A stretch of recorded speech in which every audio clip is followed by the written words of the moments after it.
Odyssey Palace Studios in San Diego. Yes, I'm back.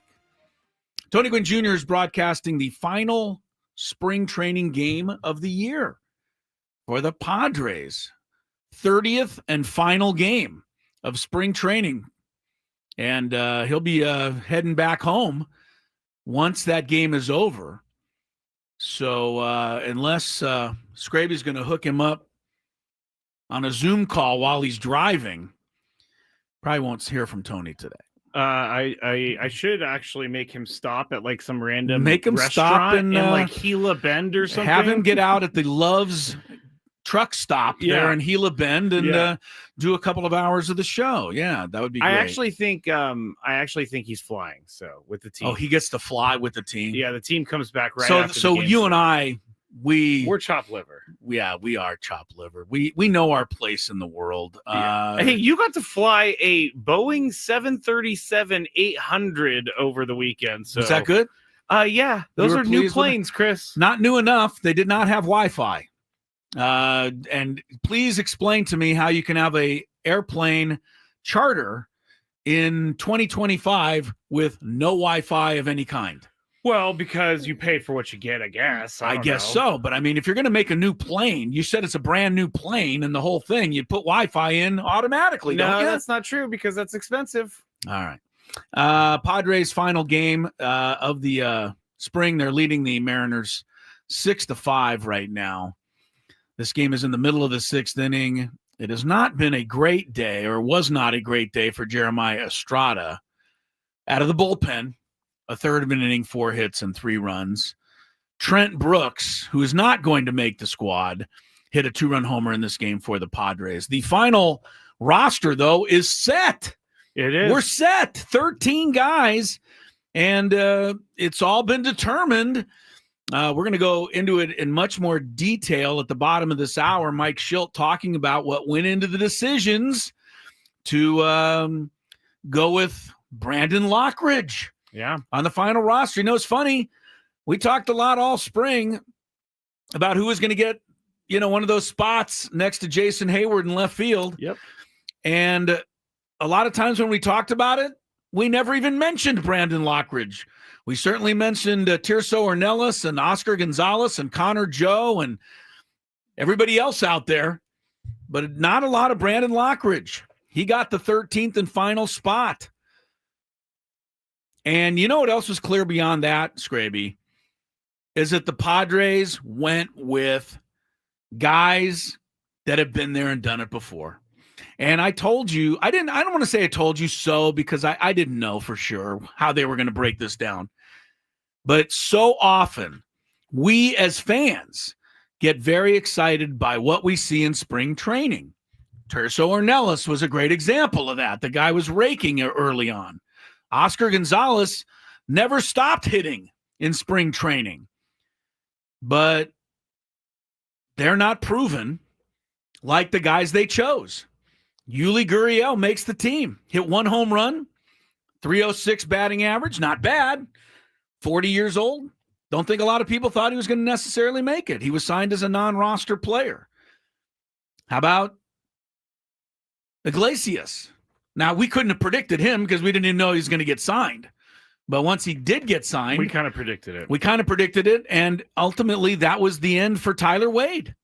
There was just no way. That's shocking to me. But it is shocking to me also. But I said at the time, if you're going to put Iglesias on the team, you don't need Tyler Wade. They're the same guy. Yeah. You can't have 2 of the same guy when you only have 4 bench spots. I mean, yes, Tyler Wade's a better base runner, but Iglesias is a more proven big league player. That's it. I get it. And, that's the story. Now, Gavin Sheets, I don't know that they ever planned for him to make the roster, but when you hit 6 home runs in spring training and knock the ball all over the ballpark, you kind of bludgeon your way onto the team. So he took one of the spots. And then the other one was Martin Maldonado, who today is 2 for 2, which raises his spring average to 167. But again, they want defense. They want a guy that has won 2 World Series rings, They want a guy that handles pitching staffs well, throws incredible. That's what they opted for, along with Elias Diaz at catcher. So Campusano, goes back and he'll have to wait. Oh, man, that all-star. It's not looking good, is it? It's not looking too good. My prediction about 3 months ago that Luis Campusano would be on the all-star team.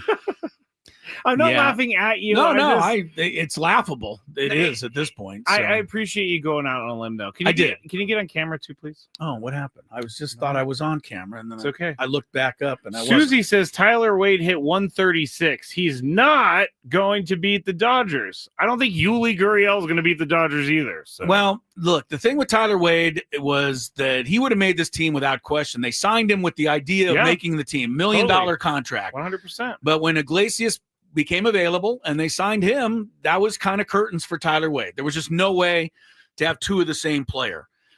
So, that's your club, and that's how it starts. Now, do you think that that Tyler Wade's going to be claimed by another team? Yeah. Okay. Yeah, he's too valuable. He plays he plays 8 positions. And he's a major league player, so some team's going to have use. Somebody's going to pick him up somewhere, I would think, for sure. Now, the other 3 guys that we're not going to talk about because they're not on the opening day roster, don't forget about them. And I'm talking about Connor Joe. Yeah. And I'm talking about Oscar Gonzalez. Mm-hmm. And I'm talking about Campusano. And Tirso. And Tirso as well. These guys are all going to still be part of this organization. Now, Tyler Wade goes on waivers. I think the one that is the one that hurts the most to have to put on waivers is Eggy. Yeah. Eggy Rosario might, he's not going to be Brent Rooker, but he may go on to be something. It is very possible that you could lose him and he could show up on a roster in Detroit or in Miami, or and do something. Not where he wants to go, but he wants a place to play. He wants to play baseball. Most of these guys do. So I think that one hurts, but that's what they've decided. So we'll go into all of that in much more detail at the bottom of the hour. So stick around for that. Some other things to discuss on the program today. The March Madness. Well, maybe I should call it the March Sadness. Oh. In San Diego for a week, we were ecstatic. But that has all died down now, has it not, Skrabe? It's non-existent. It's not even an issue any longer. It deflated slowly. Yes, it did. And for San Diego State, the men were unceremoniously dumped by North Carolina, who then went on to lose immediately in the next game. Ruined my bracket. San Diego State women, we had a wonderful trip other than the traffic to Baton Rouge, I must say. Unfortunately, could play LSU's women 100 times. Don't think they'd beat them once. LSU's women are that good. And the Aztec women did not, play any kind of a shameful game. The score looked that way, but they played fine. What was the final? I don't want to say. Okay, it was so hard to say. As I was broadcasting the fourth quarter, I did everything I could not to give a score update because it was just so one-sided. I wanted to didn't even want to say the score. You, for most of the game, you were doing a talk show at that point with a game in the background. What were you talking about? There wasn't much to, you couldn't do much. I mean, it was, they won by 50 plus. But here's the thing. They had a great season and they'll have memories that'll last a lifetime. And I think that's what they'll choose to think about. Stacey Terry Hudson will use this as a stepping stone to try and, get a little better seed next year if you get into the tournament and not have to match up with, a team like that. But the thing is, if you look at the women's college basketball scores, and you probably haven't as closely as I have, in the first round, UConn won by over 60. Notre Dame won by over 50. There's 2 games that have already been played today in the second round. North Carolina State beat somebody by 40. Texas won its game today by 35. The point is, in women's basketball, not just the Aztecs, but there is just a huge gap between the tip-top cream of the crop and then the next level and then the next. And that's just how it is. The talent level of women's basketball, although better than it's ever been by a mile, still isn't deep enough for there to be 100 good teams. No. It's only good enough for there to be like 11 good teams. Whereas in men's college basketball, there's skill up and down the tournament. Yep. Somebody can pull off an upset as a 14 seed.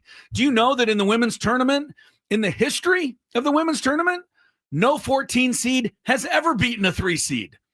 Never happened once. And that's what the Aztecs were trying to do. So you have to put it in perspective. Up until a couple of years ago, it was what, 32-team tournament? No, it was always 64. I thought they had a smaller tournament. A long time ago. But since they went 64 teams, 14's never beat a 3. Well, then it's been at least 30 years where they've had this many teams. So, I understand the point is to, grow women's basketball. But is it really helping that these teams are just getting crushed? Is it helping? Is it helping grow women's basketball that the first round is just a blowout in every single game? Yeah. I don't think it is. Well, but but look at it from the perspective of the teams that are getting blown out. They all get to win a conference tournament. True. They all get to say they went to the NCAA tournament. It's good for them.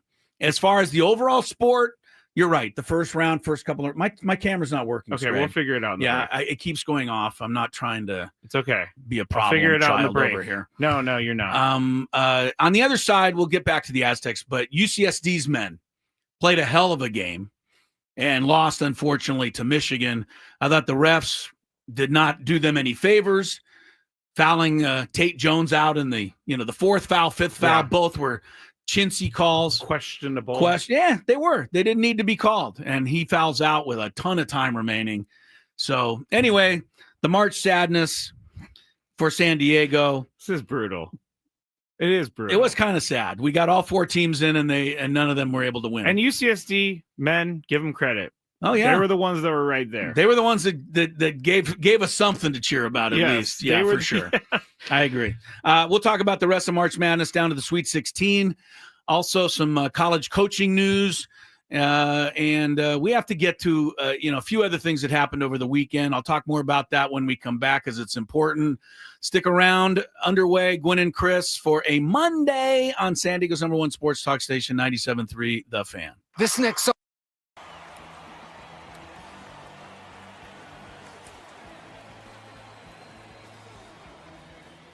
And now, the challenger, representing the San Diego Padres, number 20, Kyle Higashioka.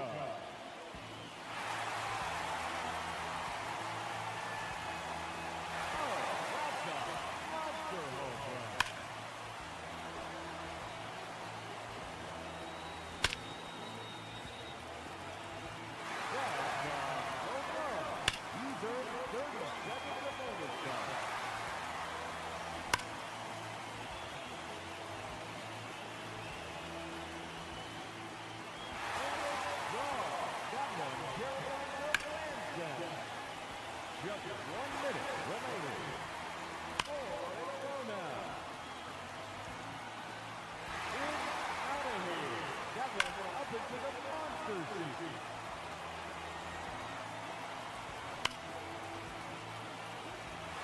Another home run. And that ends the round. He ends the round with 7 home runs. And he has earned the trip to the semifinal matchup.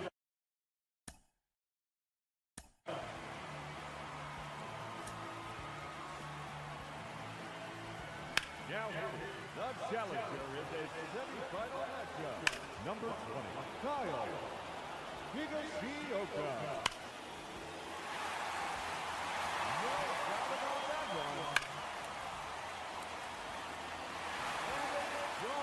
That one carried on to Lansdowne. That one is gone. He now has bonus time. Just 1 minute remaining. No question about that one. And pass it up to put up in the championship matchup. And that ends the round. Finishes.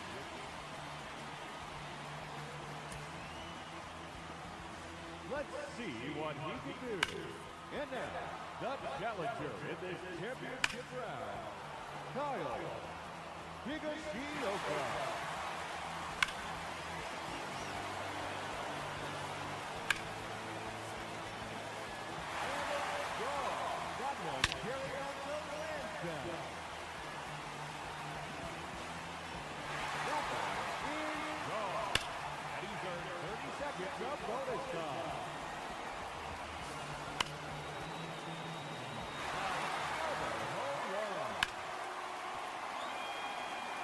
Just 1 minute remaining.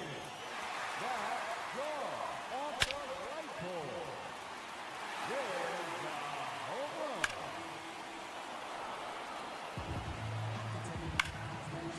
Seconds left.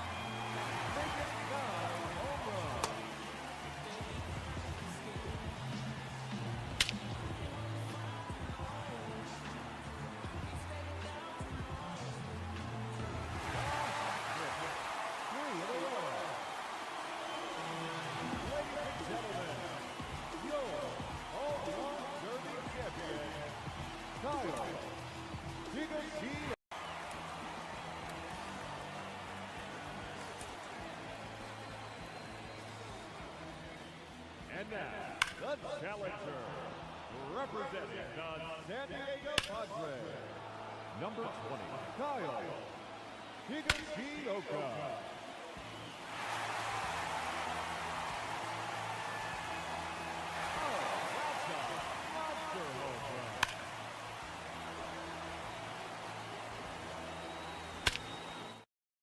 We're off and rolling here. Monday edition of Gwynn and Chris. By the way, Tony coming home after the game today from Peoria, but he'll be in studio with us tomorrow and Wednesday. Thursday, of course, opening day. Skraby and I not invited to the opening day ceremonies. Padres want us to stay away. I don't blame them. No, we're not. We're just doing our show after the game. Yes. On Thursday. Yes. I know Ben and Woods will be. Are they out and about Thursday morning? Let me tell you all about it, Chris. Tell me a little bit about what they're doing. Yes. Let's join 97.3 The Fan at Baja Rick's at 176th Avenue across from the Hard Rock as we celebrate opening day this Thursday. Ben and Woods will broadcast beginning at 6 a.m., followed by the Braden Soprano Show until noon. They'll have deals on Coors Light, Blue Moon, Topo Chico, plus a special breakfast menu and $10 footlong TJ dogs and special Blowfish Tequila Premium Margaritas. Join 97.3 The Fan at Baja Rick's from 6 a.m. to noon this Thursday for opening day. Can I tell you something? Baja Rick's is an old friend of mine from back in the days when I used to do Gulls hockey. Rick's a great hockey fan. And so we got a chance to go down there and broadcast last season. Before the playoff game. And saw Rick. So it was great seeing him. But also the TJ dogs, foot long. I measured. Are they foot long? Maybe a little more. Wow. Yeah, they're awesome. So this is not false advertising like Subway's footlongs. Not at all. The food at Baja Rick's is off the chain. So get on down before the game. If you're going on Thursday, get there a couple of hours early. Head on over and see Braden. Be there.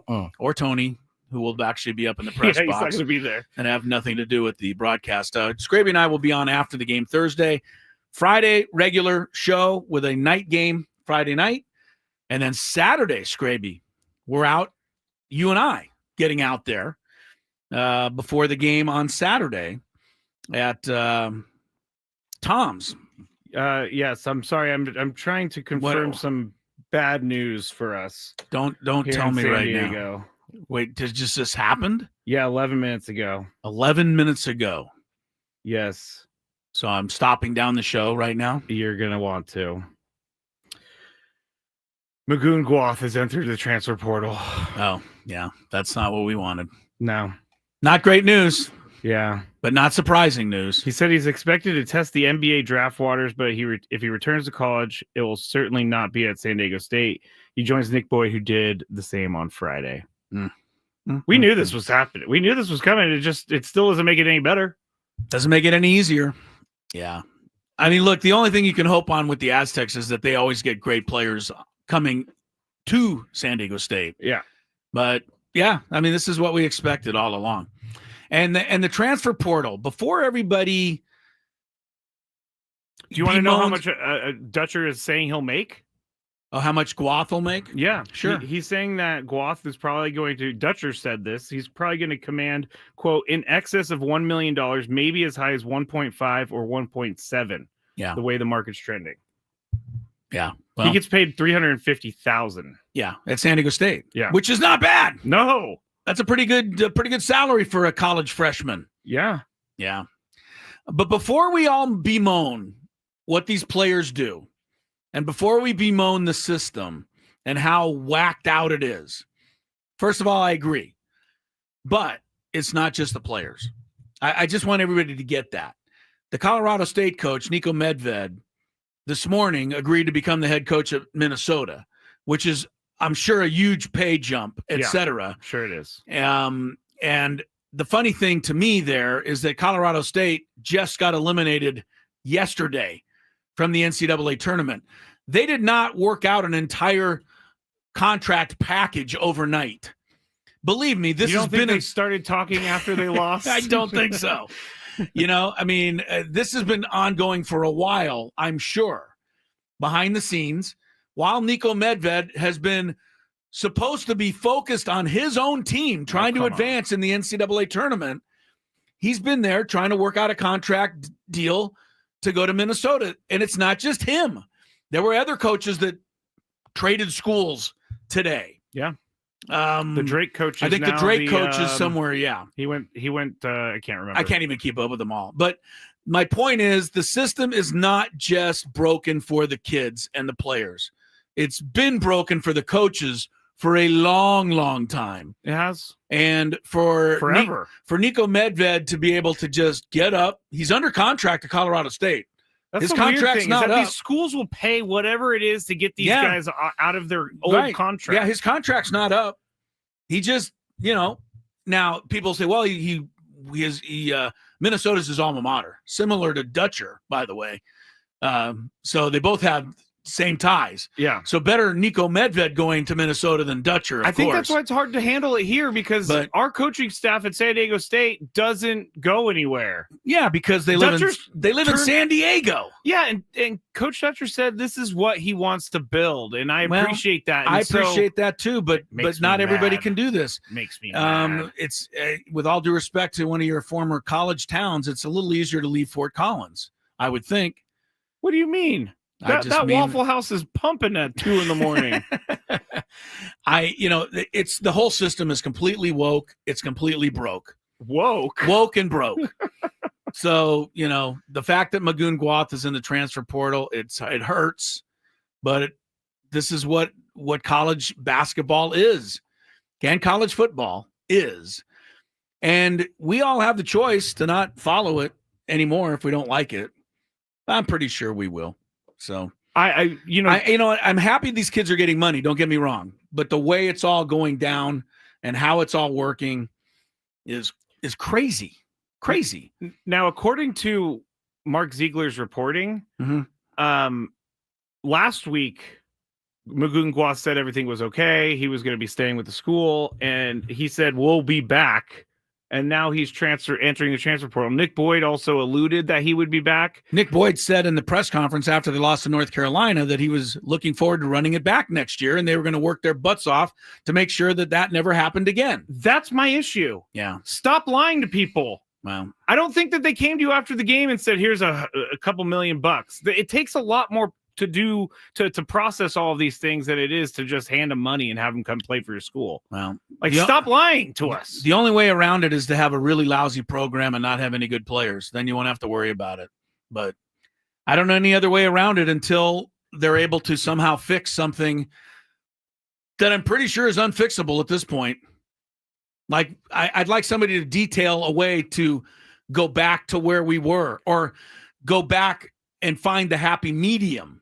Because we're so far over the break-even point there's so much toothpaste running all over the counter that you can't, I think it's not when getting you back sign a contract to the tube. When you sign a contract, because now they're signing contracts with these schools. If you sign for 2 years, you better do your 2 years.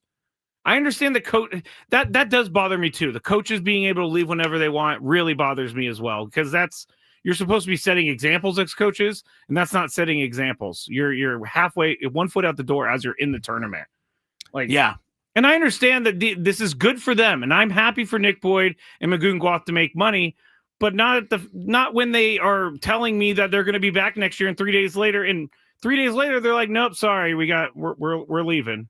We're entering the transfer portal. Now, if Magoon-Guath goes to the NBA, it's one thing. I mean, you can't stop someone from going to the NBA.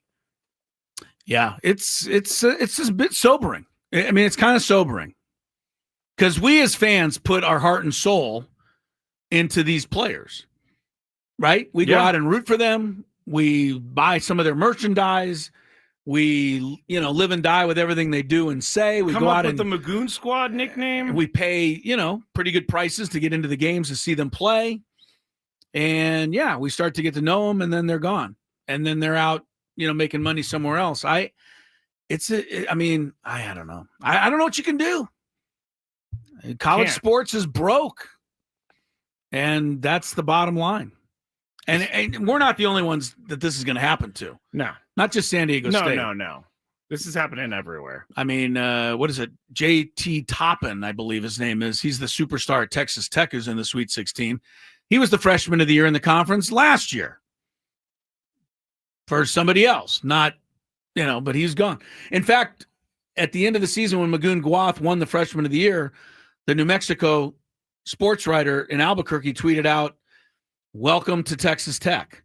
To Magoon-Guath? Well, just to the whole idea that he was named the freshman of the year, because the previous two freshmen of the year have both gone to Texas Tech. Well, he's also from Texas, so. All right. So the last two freshmen of the year in the Mountain West Conference have both gone to Texas Tech.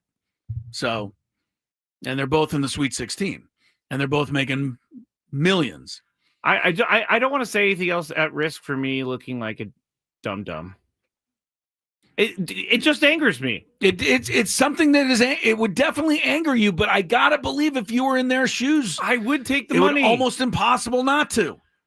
But I would also do this, Chris. I would choose my words very carefully after knowing that there was there was a chance. There was a chance I was going to be leaving. If I knew 100% I was coming back to the school, I would have said I'm coming back to school. If I didn't, if there's any doubt in my mind, you answer the question with "we'll see."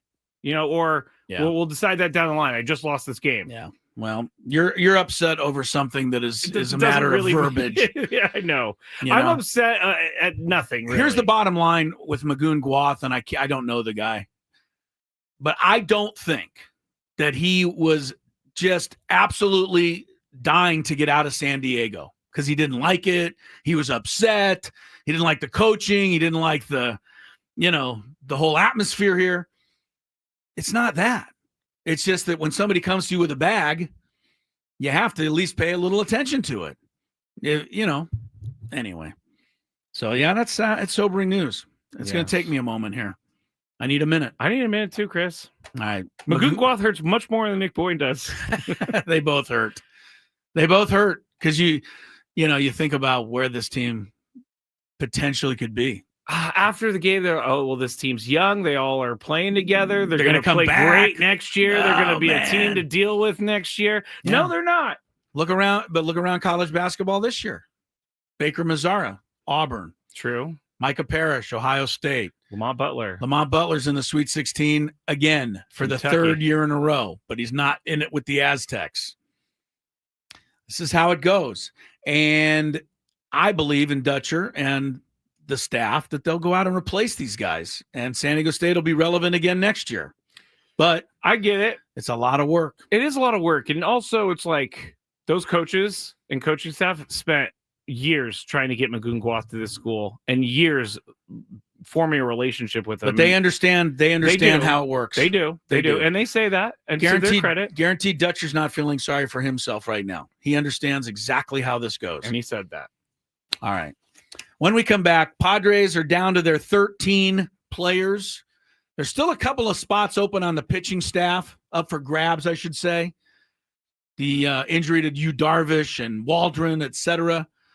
But the 13 players that are going to be out there lining up on opening day have been determined. Mike Schilt, we'll hear from him from Peoria when we come back, explaining why the final decisions were made as Gwynn and Chris continues.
All right, welcome back to Gwynn and Chris. The news just coming in and hurting like a punch to the gut. Magoon Gwath, maybe as expected. I don't know. But he's definitely in the transfer portal. Thank goodness for that, because I somehow got a laugh out of that. That's how I feel. Yeah, it's tough. Nick Boyd obviously made his announcement last week. Magoon Gwath, today was the official first day you could actually make the announcement or file the paperwork. So why as not it were. Get it done? It's done. Magoon Gwath, according to Mark Ziegler's story, his father in Texas is an Uber driver. His mother is a custodian. Yeah. Just based on that alone, okay, you can see where $1.7 million Absolutely may make a difference. 100%. He was, maybe making $400,000 at San Diego State, which is incredible. And San Diego State's doing everything they can to try and compete with, the power schools out there. And as I mentioned, Magoon Gwath will be the third consecutive freshman of the year in this conference to transfer. It was Darian Williams in Nevada 2 years ago, JT Toppin of New Mexico last year, and they're both at Texas Tech, which is, I don't want to say Magoon Gwath is going there, but wouldn't that be ironic, I guess? That would be ironic. And I want to get to Schilt and some of the things, because we want to talk Padres a lot. This is the opening week of baseball, but just one final point to make. The Sweet 16 this year in men's college basketball, all 16 teams are from the Power Four conferences. That has never happened before. It's the first year since they went to, this many schools in the tournament over 45 years ago. First time ever that all 16 teams are all from the Power conferences. There's 7 from the SEC. There's 4 from the Big 10. There's 4 from the Big 12. And then there's 1 from the ACC, Duke. That's it. And if that doesn't underscore what is happening in college basketball, that the best players are all being paid by the biggest schools to get to where they are, I don't know what else explains it any clearer than that. I don't either. Right? There's not a single team that was able to get their way into the Sweet 16 unless you're probably paying your top talent over $1 million a piece. Dutcher just said he's probably going to get $1.5 million, $1.7 million. Right. So unless you're, paying all your starters $1 million, you can't get to the Sweet 16, at least not this year. So college basketball, figure it out or don't figure it out. I don't think they care, because consuming is at an all-time high. People love it. I'm afraid that, much like I think is going to happen in college football, I'm afraid that one day the Power Four will just call the NCAA and say, we're not having an NCAA tournament anymore. We're having our own Power Four conference tournament. And we're the only teams that are going to be invited. Would that actually be allowed? Because NCAA does sanction these things, right? I don't know, but okay, so the NCAA doesn't sanction it. What are you going to watch? You going to watch the tournament that has Colorado State and Drake in it? Or are you going to watch the one that has Alabama and Duke and North Carolina and Michigan and all those? You're talking about a guy who watched the NIT all weekend. No, you didn't. I didn't even turn it on. I get it. Right? I mean, this is what's going to happen, man. People are going to want more and more and more money. And the 64 or the teams in the Power Four conferences are going to need more TV money to keep paying all their players more money. So I wouldn't be shocked if they all break away and just say, we're going to have our own NCAA championship tournament. It's not impossible. We'll sell it to, TNT, or wherever we sell it, or Apple TV or whatever, Netflix, whatever, Prime Video, and we'll make billions, and then we'll be able to pay our players more money, and the gap's just going to get bigger and bigger and bigger until San Diego State, through no fault of its own, is going to be sitting there left on the outside. I mean, that's a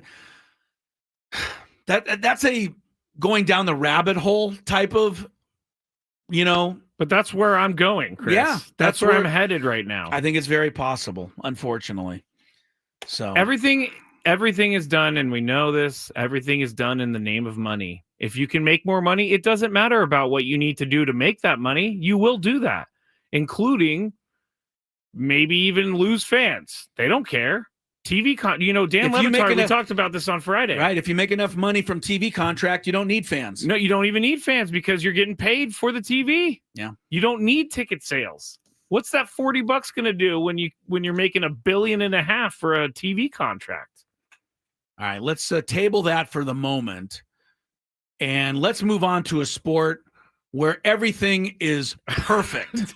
Okay. And I'm talking about Major League Baseball. Yes. Everything is perfect. Everything is perfectly under control in Major League Baseball. They don't have a work stoppage about to happen. They don't have any issues with salaries and some teams paying $1 billion in contracts and deferring money and other teams not competing at all. Baseball's perfectly in good shape. I mean, we're being facetious, everyone. Yes, quite facetious. But the Padres did today get down to their last 13 players. And Mike Shildt said clearly last week that for the opening day roster, it'll be 13 players and 13 pitchers. Mm-hmm. Okay, the 13 pitchers, not 100% decided yet because you've got the injuries with Darvish and Waldron and Hoeing and Reynolds. They both made strides coming back over the weekend. So. Understood, but they're not going to be ready for opening day. No. So the 13 there, they still haven't named the starting 5 officially yet. Correct. Although we know it's King on opening day. Yep. And it's Cease and it's Pivetta and it's probably going to be Vasquez and I believe Kyle Hart. Yeah. I think Stephen Kolek will open as the long man. I don't think that they feel he's quite ready to have made the full transition yet. So those 5, and then the most of the bullpen, but there'll be a couple of spots at the tail end of it that are still being fought for. But on the other side, the 13 players is done. Your 2 catchers are going to be Elias Diaz and Martin Maldonado. Campusano back to the minor leagues. And if you're Campusano, you basically got to hope that Maldonado hits 150.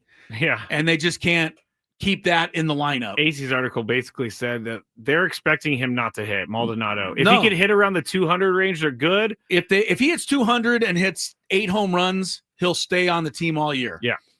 That if he's any lower than that, then they might have to bring Luis up. Those are the 2 catchers to start. Your infielders are Arise, Cronenworth, Bogarts, and Manny, along with Gavin Sheets, who's first base outfield, I guess, and Jose Iglesias, who's your middle of the infield fill-in everywhere. Your outfielders are Fernando and Jackson Merrill and Jason Hayward and Brandon Lockridge. Lockridge got the final spot. And that's what it's going to look like on opening day. I didn't mention Yuli Gurriel. Yes. DH along with Sheets, I would think. Yeah. Lefty, righty, DHing. So there's your 13. The guys that didn't make it are Connor Joe, who'll, I guess, go to the minor leagues. He's got options. Yeah, he does have options.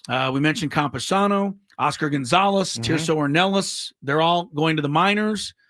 And Tyler Wade is going to be on waivers because he has no options left. And the same for Eggy Rosario. And there you have it. That's what they determined. So why did they determine this? Well, Mike Shildt discussed a lot of it today. He started off by talking about the decision to keep Brandon Lockridge. Brandon Lockridge, what kind of value does he bring in terms of all the different things that he can do? Obviously playing, but also coming off the bench and doing bags. Yeah, good for Locke. He's making his first opening day, and he's more than earned it. And what can he do? The one way I've been taught to think about, rosters is how does the player beat the other team? In simple terms. And so the thing about Locke is, he can do it a lot of different ways. He's clearly can run. He's a plus, top of the scale runner. And it's good that he can run, but it's only as good as its application, right? And so he's a really good outfielder. He takes good routes. He can play all three outfield positions. You've noticed him a little bit more in the left recently for obvious reasons. So I'd expect him to get some opportunity, especially against lefties. But can clearly play center, uses the speed on the bunt game. And also, once he gets on, he's a fearless base runner. Not only capable of stealing a base, but also just a good base runner in general. So it helps in a lot of different ways. And then, this guy's really had a good, productive offensive spring. Continues to get better, has consistently, good with his approach, uses the whole field. So he helps us a lot. I hope he continues to help him a lot. Brandon Lockridge, we interviewed him when we were in spring training. If you want to find out a little bit more about Brandon Lockridge, you can go back. You can find that interview, right? Somewhere. Yeah. How do you actually find something from like 6-7 days ago if you're a listener? Well, you can go on the website, 973thefansd.com. You can go to the article that says Gwynn and Chris day 1 spring training or day 2 spring training. I think that was day 2 spring training. Day 2 spring. It was day 2 spring training. And then you could also go to YouTube, go to the video section. I put those up separately, and you could see all the different videos. You could search for Brandon Lockridge, I would assume. Yes, Brandon Lockridge's name is in the title. Okay, so if you want to find out more about Brandon Lockridge, a lot of fans don't know. Now, remember, he did finish on the roster last season. I think a lot of people forgot that. Yeah, he was on the final playoff roster. He was. But this is the first time he's ever on an opening day roster. Okay, now on to the catching situation. Give me 1 second. It'll be Martin Maldonado, who joins Elias Diaz. The writing was on the wall for this the last 3 weeks, in my estimation, Skraby. You just didn't see Campusano. I was hoping that Campusano would make it because I was, trying to make my ludicrous prediction of him on the All-Star team come true. But Martin Maldonado has been getting all the playing time. Yeah. Every time Mike Schilt put a lineup out there with the regular starters, Martin Maldonado was in amongst them. And so here's what Mike Schilt had to say about the catching situation. A very tough one, as we've alluded to with some other ones. What went into it, you've got one guy in Maldonado with 13 years of experience that, is really adept at running a staff and getting the most out of a staff and, the pitch calling and just the game management. And then Campy, who's, done a really good job in all these different areas that we expect. And he's checked a lot of boxes to be that big league catcher on a really good club. So it just really got down to, a little bit more experience at the moment. And that was a tough one because Campy's done everything we've asked. Yeah, coach. Campy's done everything you've asked. Chris, how's he supposed to make the All-Star team from El Paso? I thought they were going to ask you when we were out there whether or not Campy should make the opening day roster, but he didn't. They didn't ask you. They didn't ask my opinion. So it's Maldonado along with Diaz behind the plate. Now, I think one of the other surprises is Tyler Wade. He was signed to a $1 million contract in the offseason. He was part of this club all year, last year. He was also described by most people as being the perfect bench guy. Yep. Right. And just a great teammate. Everyone was a Tyler Wade fan. But like I said before, when they got Iglesias, I thought the writing was on the wall for Tyler Wade. I understand why Tyler Wade is not on the team anymore or going into waivers. Yeah. I understand it. It just didn't really even enter my mind because we had been talking about him like he was a lock for so long. Yeah. Well, he's not a lock. And here's Mike Schilt talking about him. Yeah, that one, was really hard. Again, more on Tyler, but not seeing him today was hard because he's got such a good energy and a way about him. Obviously he's a really good player, versatile player, but he's just a guy that has fit into our culture extremely well. And it was a tough conversation for him, and tough conversation and decision for the organization. And as I told Skraby earlier, I think Tyler Wade will get picked up by somebody because he plays 8 positions. And he'll probably get a double against the Padres in a pinch hitting role somewhere down the road. And it's going to happen. Exactly. That's how it works. It's going to happen. Yeah. All right. Finally, Mike Schilt kind of wraps up his bench, kind of a full recap of the final roster decisions and what the bench is going to do and what the bench is all about and what the bench means to him and what the bench means to you. Chris is just stalling for and what me. the bench means to me. This computer is not loading videos very quickly today. And whether or not there's splinters in the bench. Okay, all right, we got it. You can, that was a good fill, though, Chris. Thank you. Here we go. Here's Schultz on the bench. Yeah, no, it's you know, we got a deep team. We got a good team. You know, we've got options, which is always good, especially from my chair. But you know, you've got veteran presence behind the plate. You got veteran presence in every component. So you talk about the bench. You know, Yuli being on the club, World Series ring. You know, you're talking about Maldi, 2 World Series rings. You know, you're talking about guys that have been there, done that. You know, Iglesias, you know, big part of the club last year, the win National League Championship Series.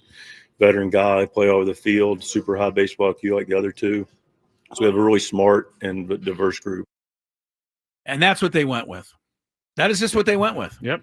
And the bottom line is, other than Wade and Rosario, who are going to go somewhere else on waivers because that's just the rules of the game. Yep. You're going to see Connor Joe, I think. You're going to see Oscar Gonzalez, Yeah, at I some think. point. You're going to see Tirso. Yeah. You're going to probably see Campusano. I mean, it's a long season. Guys get nicked up. They get hurt. Yeah. They go on the injured list. It happens all the time. Yeah, they're going to be there at some point. So these other guys will be part of it. They're just not going to be there to start. All right. I don't know. I mean, I don't. What? This is more of a Skraby show conversation, but I don't really know that just because they have experience makes them the best choice for the team. Like, were those guys just not performing well to their stand? Because I was reading about Yuli Gurriel this morning, and he turned around a fastball on Jordan Hicks, 99-mile-an-hour fastball, went off the wall for a double during spring training. And the Padres were like, hey, he's still got that pop. He's still got the ability to turn around a 99-mile-an-hour fastball. Well, I that's mean, maybe all it took. really? That's all they wanted to see. Just one swing? It's not one swing. It's years worth of baseball That's the part experience. I don't know how to measure. They do. And that's why I said, no matter what Tirso's doing and what some of the younger guys are doing in spring training, they're trying to make a case for down the road. But their veterans are guys that you already know what you have. And so guys like Iglesias, Maldonado, and Gurriel make it based on what they've done in their careers, not necessarily what they did at all this spring. That's just how it goes. All right, we'll take a break. Daily Gambit is coming up. Also, at the bottom of the 3 o'clock hour, a special interview with the San Diego Union Tribune sports editor, Ryan Finley, talking about the life and times of our friend Bryce Miller. Don't miss that. It's still ahead.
we welcome you into hour number 2 of Gwynn and Chris.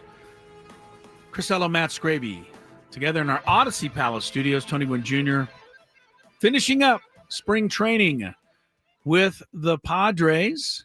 Padres taking on the Seattle Mariners today in the 30th and final spring training game of the year.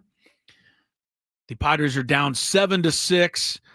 They're batting in the bottom of the ninth. Happened? They were up 6-2 like 20 minutes ago. Well, they're losing now. They're trailing 7-6, but the Padres have them loaded with one out in the bottom of the ninth. Former USD star Jack Costello is at the plate for the Friars, and he's just tied it. Wow, nice job, Jack. Jack just tied it with a ground out. Fielder's choice ground out. Hey, it ties it. It tied it. It's 7-7, 2 outs. Don't tell me if the last guy up makes out, they're going to just call the final game a tie, but I bet they will. Wasn't there a tie yesterday, too? There's been a lot of ties in spring training. So who's going to win the Cactus League championship? Nah, the Giants. Giants are 19-6. Dang. Yeah. 19-6. Oh, Giants, Buster Posey and company, Bob Melvin. Wow. Running away with it this year.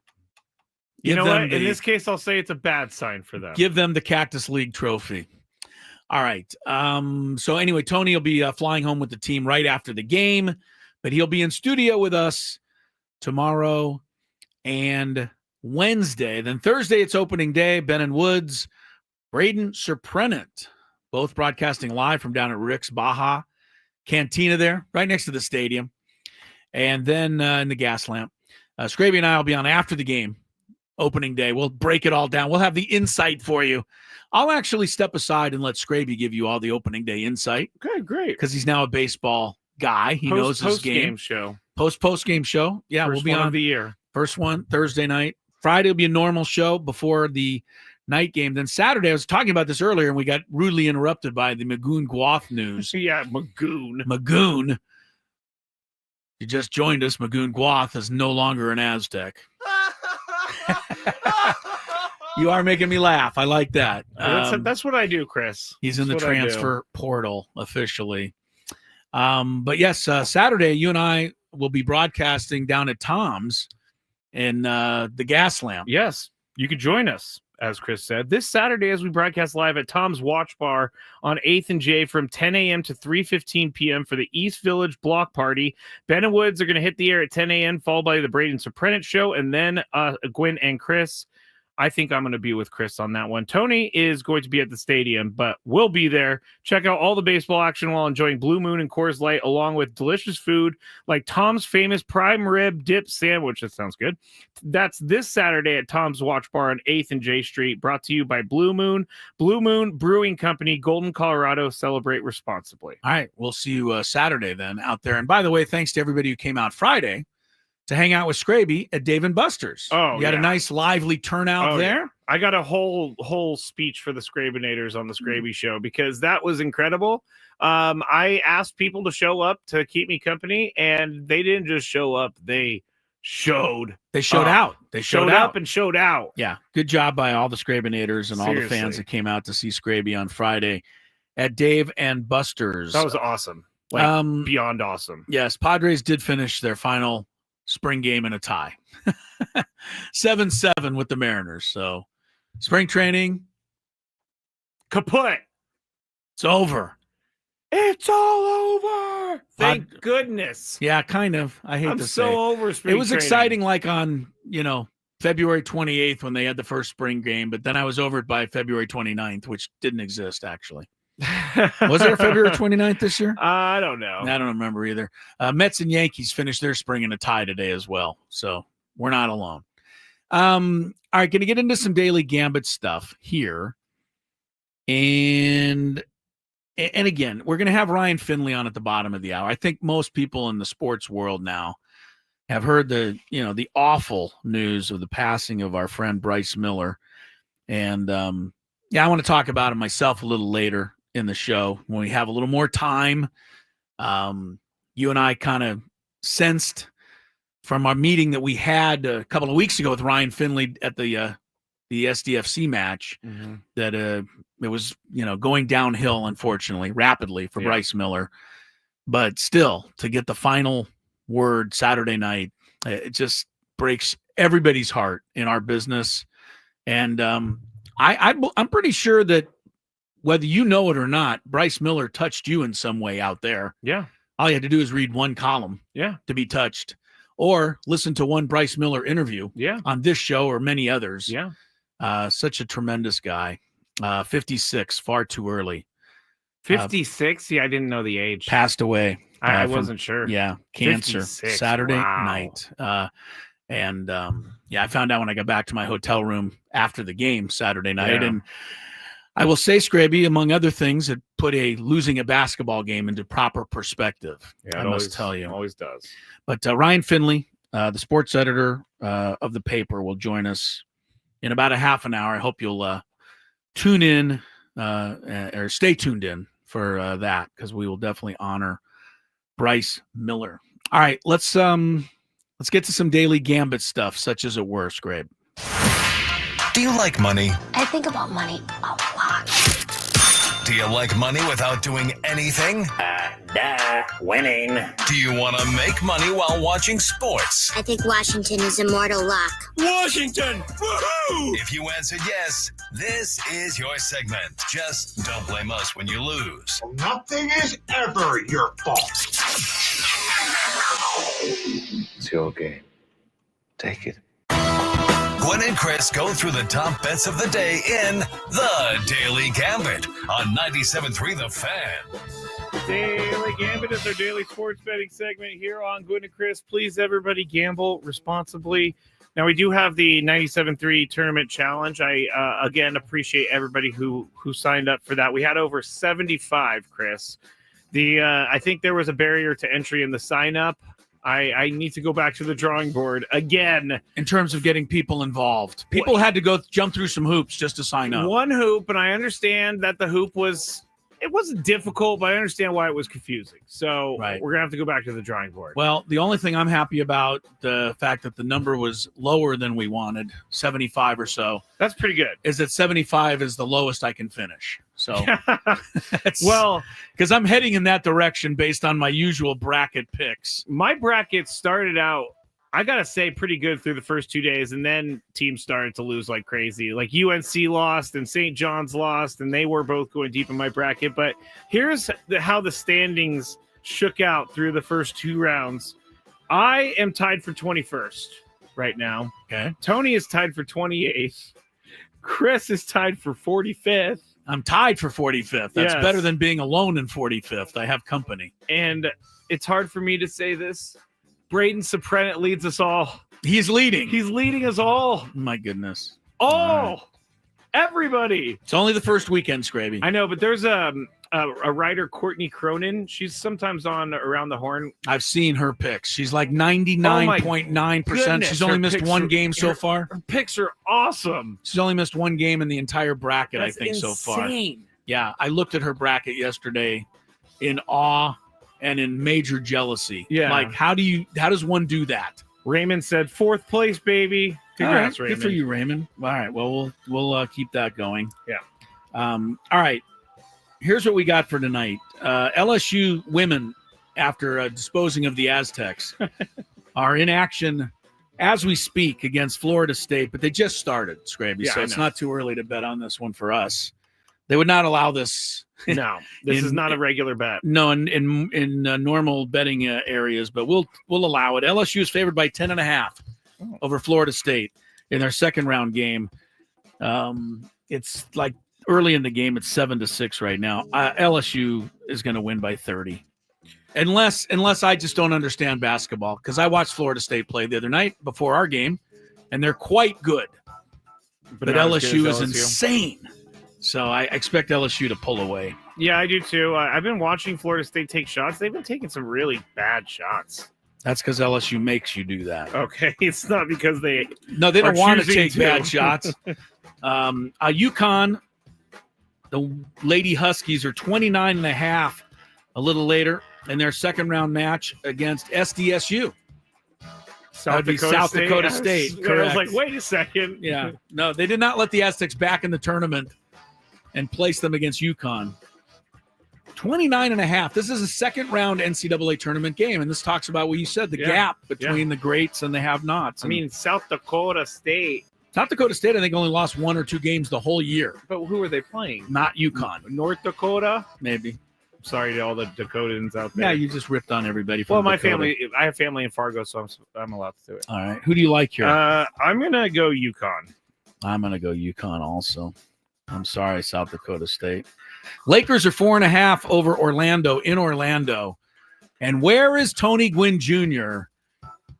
a day and a half after the Bulls throttle the Lakers by 31 points Saturday night? What is it? Josh Giddey almost had a quadruple double. 2 steals away from it. The Bulls just annihilated the Lakers Saturday night. Did LeBron play in that game? Yes. Wow. Everybody played. They all came back. The Lakers all came back to health, and wow, the Bulls just destroyed them. Look at your Bulls, Chris. I'm telling you, they're on a roll. Lakers tonight, do they bounce back against Orlando? Yes, they do. J.J. Redick's been screaming at them for 2 days straight. Who do you like? I'm going to go Orlando. Take the Magic. It never works out for me when I pick the Lakers. Denver is 3 over the Bulls. Bulls go from the Lakers up to altitude against Denver tonight. I don't think Jokic is playing yet for Denver. That's why the spread's so low. So you're going to go Bulls? It's your pick first. Oh. I'm not going to let you in on my pick yet. I'm going to go Bulls. You are. You're staying with them. Yes. I'll take Denver. The Bulls used to lose in Denver even when they had Michael Jordan. They never could win there. Jason Tatum points at Sacramento. Ant-Man points at Indiana. I'll take Ant-Man because Indiana plays the highest scoring games in the league. So I say Ant scores more. All right. I Tatum, usually choose Ant-Man, but I'll go Tatum. You go Tatum for fun. And Giannis, 51.5 points, rebounds, assists, 51.5 at Phoenix tonight. That's Giannis Antetokounmpo. Scrape. 51.5. Say, he's going to have like 25, 15 and 10. I don't know. By the way, why is there always so much drama with the Bucks roster and guys not getting along? I don't know. It's always like that. I'm going to go over, though. Over for Giannis tonight. Phoenix also gives up a lot of points. I'll say over 2. All right. That's our daily gambit. Okay. What else? There was something else I wanted to talk about when we come back. Oh, I do. I think we'll go for it. What do you want to talk about? What do you got? Well, You want to go back to the tournament? Yeah, I want to go back to the tournament and ask if Mr. Maryland Terrapin, I can't remember his name, Derek, what was Queen. Derek Queen, did he travel? Because I was watching the game and said, that's a travel. No one else thought it was a travel. We have our own referee here in studio to ask if it was a travel or not. Did Colorado State get hosed is what you're asking me. Yeah, I mean, don't tell Dan Hurley that because he'll start screaming around the arena about how they got hosed. I think Colorado State totally got hosed. How did UConn get hosed? Was he upset about we'll talk something? about it in the Big Five. Oh, okay. More Gwynn and Chris then after traffic. From the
Gwynn, who's driving, floats it. Maryland on the right side of a buzzer beater with life into the Sweet 16. Yeah, that was the shot that broke the hearts of Colorado State yesterday. Maryland moving on to the Sweet 16. 72-71 over the Rams. She said that the player there, Derek Queen, said he got the ball and he was driving. He was not driving. He was walking. And he was walking. And he was walking and walking some more. Yeah, that's what I just simply don't care what anybody says. I mean, that is a travel by a mile. And we now go to our resident I just have to make it referee, official. Chris Ellis. Okay, Yeah. now you can make it official. I will say that would have been really tough for an official to wave that off and say no basket, game over. But traveling is traveling, and that wasn't even really close in my estimation. Now, Gene Steratore, who is, you talk about God among officials. He really is. Right? Gene, he said that it wasn't a travel because of the way that the player caught the ball and gathered the ball and had control and this and that. I'm like, but he still took 3 steps without dribbling. Yeah. And he ran towards the hoop. Whether or not he gathered it or not, there's no official that can take the time to sort all that out. What you should be able to see as an official is a guy picking up the basketball and taking 3 large strides before he shoots the ball. So, I what can I tell you? They missed that, I think. And not only did it cost Colorado State the game, it cost them their coach. I mean, that was already a done deal. I know, you're right. Nico Medved was leaving probably either way. He was probably relieved. Yes, he officially left today and went to Minnesota. I will say this in defense of Maryland fans, which there's probably a few out there. Earlier in the game, the star player for Colorado State, Neek Clifford, flat out elbowed a Maryland player right in the face. And he should have been, honestly could have been ejected from the game. It was that bad. It was that unwarranted. And the officials didn't see it. And the replay people didn't see it. And I don't know whoever watches this stuff. Nobody ever saw it. How did they not see it? And Maryland never asked for a review. And he just flat out got away with it. Huh. And I'll tell you one thing, that would have changed the game dramatically if that guy had been kicked out, which he easily could have been. Yeah. So things have a way of evening out, even in the craziest of circumstances. So we'll say that. I just don't understand. We talk about traveling in the NBA. We talk about traveling in college basketball. How do we not know one of the most fundamental rules in sports and when the rules being broken? Because I saw that play, immediately said that's gonna be traveling, and then they're all celebrating and no one did anything. So, well, you have an ally in Steve Kerr, right? Steve Kerr, yeah, and said it's time to start calling this again. Yes. They are making a mockery of it right now, both pro and college players. The NBA players, the biggest mockery they make of it is when they catch the ball 10 feet in front of the 3-point line and take 3 steps back to shoot a 3-pointer. That is funny. You've got to call traveling. You do. You've got to call it. And if you start calling it, they'll stop doing it. That's how that works. If you call it the first few times, everybody's going to bitch and moan. Mm-hmm. But eventually, they'll stop. And they shouldn't be allowed to do that. They're going to keep taking 3 steps because they can. Right. You shouldn't be allowed to take 3 steps back just to shoot a 3-point shot. That's not how that should work. But I don't know. We'll see. Traveling is not called. And I don't care for, I think it's kind of an ugly stain on the game a little bit. Not ugly's too harsh of a word, but it's one of the things that's a little unsettling about watching NBA and college basketball now is to watch these guys travel and get away with it every single time. And then games just end because, without even a thought. That game did. Anything else from the Sweet 16 stand out? I got to say this. This has been a very boring March Madness in regards to drama. There's only been, in my estimation, through the first weekend, 2 upsets. The one was McNeese beating Clemson. Yep. And forgive me if I don't share the same enthusiasm as the rest of the world that McNeese's ball boy or student manager carries a radio out before the game and has 7 NIL deals because of it. It's ridiculous. Who cares? I don't know. I kept looking at this guy going, what is the attraction? I'm with you. I don't get it either. He has 7 NIL deals. They say he makes $1 million. For what? And their coach, McNeese, just left after the game. He signed at some other school. Again, I can't keep track of these coaches, move faster than the players. But the kid's going along with him. So he's not at McNeese anymore. Oh, no, now he's at the next denying place. it. He's denying it. He's denying that he's leaving? Denying it. No. He actually said to ESPN, I'll meet with my family and see what's the best decision for me. Oh, my goodness. This dude is not even a player. Not even a player. He's just a kind of a heavy-set kid who wears yellow sweats. What is the big deal? Well, it's because what is the attraction?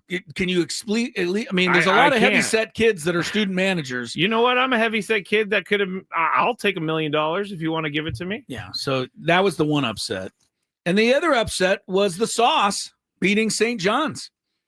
And I hate to give credit to John Calipari because I'm not a fan, but that Arkansas team lost its top 2 scorers during the season. Yeah. And they were buried in like 17th place in the SEC. Rallied to finish maybe 11th, which is good enough, I guess, to get in the tournament. But then you beat Kansas and you beat St. John's. It's pretty legit. Those are legit wins. I trusted Rick Pitino, and he didn't come through for me. Well, I thought St. John's was going to make a run. They were looking really good. Rick Pitino is under major criticism because he sat his star player the last 4 minutes of the game. Yeah. Now, you know that I'm not a Pitino fan. Yeah. But I'm quickly becoming one. I thought it took incredible fortitude on his part to sit a kid, not because he was 3 of 17 shooting. And he didn't say this, but I'll explain why I'm saying this in a minute. He sat that kid because you could see that kid was completely out of it. He was not engaged in the game. He was thinking of only one thing, and that was, man, I can't make a shot. And you could see it on his face. You could. And so Pitino took him out and didn't bring him back in, not because he wasn't making shots, because he wasn't contributing to the team. Yeah. And all you have to do is go back to that clip, the tweet that was put out about a month ago of Rick Pitino explaining to his kids that we don't care if you miss shots. Get in there and fight and find a way to do something to win a game. Yes. That's what Rick Pitino is about. He wants you to do what you can to win the game, even if you're missing shots. That kid wasn't doing it. Pitino is taking endless from people that don't understand what it's all about. And he sat this kid out because the kid was not contributing. He mentally was not there. You could see it in his face. And if I could see it on TV, I'm pretty sure Pitino could see it right you could there. Definitely tell. So he took him out. And he's facing all the criticism, but he did the right thing in my mind. He really did. That's the lesson players need to learn. You got to compete, even if it's not going your way. The team is more important. Yep. And that was what Pitino's message was. And I commend him for sitting that kid out. Me too. Even though he's being criticized all over sports for it. Well, he's actually maybe teaching a little bit of, what's the word I'm looking for, Chris? A lesson? Yeah, he's teaching him a lesson. I don't know. He's doing something that people don't do anymore because you're afraid to get crushed by the media and everything. Afraid, that's right. You're afraid you're going to get criticized. Why didn't you play that guy? Well, because you know what? He wasn't helping the team. And my thing is, if you're not helping the team, you're out. He wasn't. And someone is actually sticking to their word for once. Loved it. So Pitino's moving up my list quickly with that move. That's a strange sentence 10 years ago to say, but now yeah, would never said that. I mean, perspective is big for people. I like what Pitino did. Now, though, I'm going to say one last thing about Pitino. He's won a couple of NCAA titles, so that kind of gives him a little more leverage than a lot of other coaches might have. True. To sit their best player out of the game. He's been there, done that. He's been there and done it. But I commended him for that. And, he's taken a lot of it from everyone. How many people understand the bigger message that Pitino was trying to send there? I do too. And it really does send a message to the rest of the team. I don't think it cost his team the game either. I really don't. I think Arkansas was going to win the game. And if that kid was in there, I don't think it would have helped because he was playing terrible. He wasn't doing anything. Anyway. If you're going to be like all sad about it too, just go sit on the bench and be sad. He was. Did you see him sitting on the bench? He was probably like, what in the world is happening? He had a glazed look no on one's his looking at me. Look, we say the same thing about NBA guys who average 30 a game. So what? You still got to go out and perform. You don't just deserve to be in there because of your scoring average. You should be in there because you're playing well and contributing. But not too many coaches really follow that. What do pitchers tell us all the time? That their best outings in their mind are the outings that they don't have their stuff and they find a way to get through it. That's exactly what Patino was saying in that speech. And he backed it up. Yeah. By not playing the kid at the end of the game. What a novel concept. Way to go, Rick. As a matter of fact, take him out of the book entirely. Whoa. Remove Patino from the book. Wow, just one season. Remove Patino from the book. He's on my good side for that move. There's plenty of others. There's plenty of room. Yeah, there's plenty of others still in the book. All right, but you're right. The NCAA tournament largely ho-hum in terms of upsets, and not a single Cinderella is left. No. Because every team in there is from a power conference. So we don't have that same dynamic that we like to have going into the second weekend. I'm okay with it because when what was it, St. Francis or Loyola of Chicago gets all the way to Elite Eight and then they get crushed, it's like, all right, well their run's over. Now we just have a bad basketball game we're gonna watch. A really good team against a team that finally came back. How about when somebody like San Diego State though makes it all the way to the finals? Well, then I mean they kept winning. And they didn't. It's not like they got blown out by UConn in the national championship. They were just behind what? What was the final score? Do you remember? It ended up being about 14, 15 points, but they were down 5 with about 4 minutes to go. Exactly. They had a shot right there. Yeah. All right. We'll take a break, come back. Ryan Finley, special interview with him, the sports editor of the Union Tribune, on our lost friend, Bryce Miller, who passed over the weekend. Stay tuned for it. It's coming up next. Ben and Woods.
3:37 is the time, Crisello.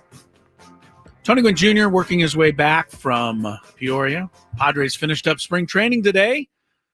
Played the Mariners to a stalemate. 7-7 final in the 30th and final spring training game. A couple of days off for the Friars.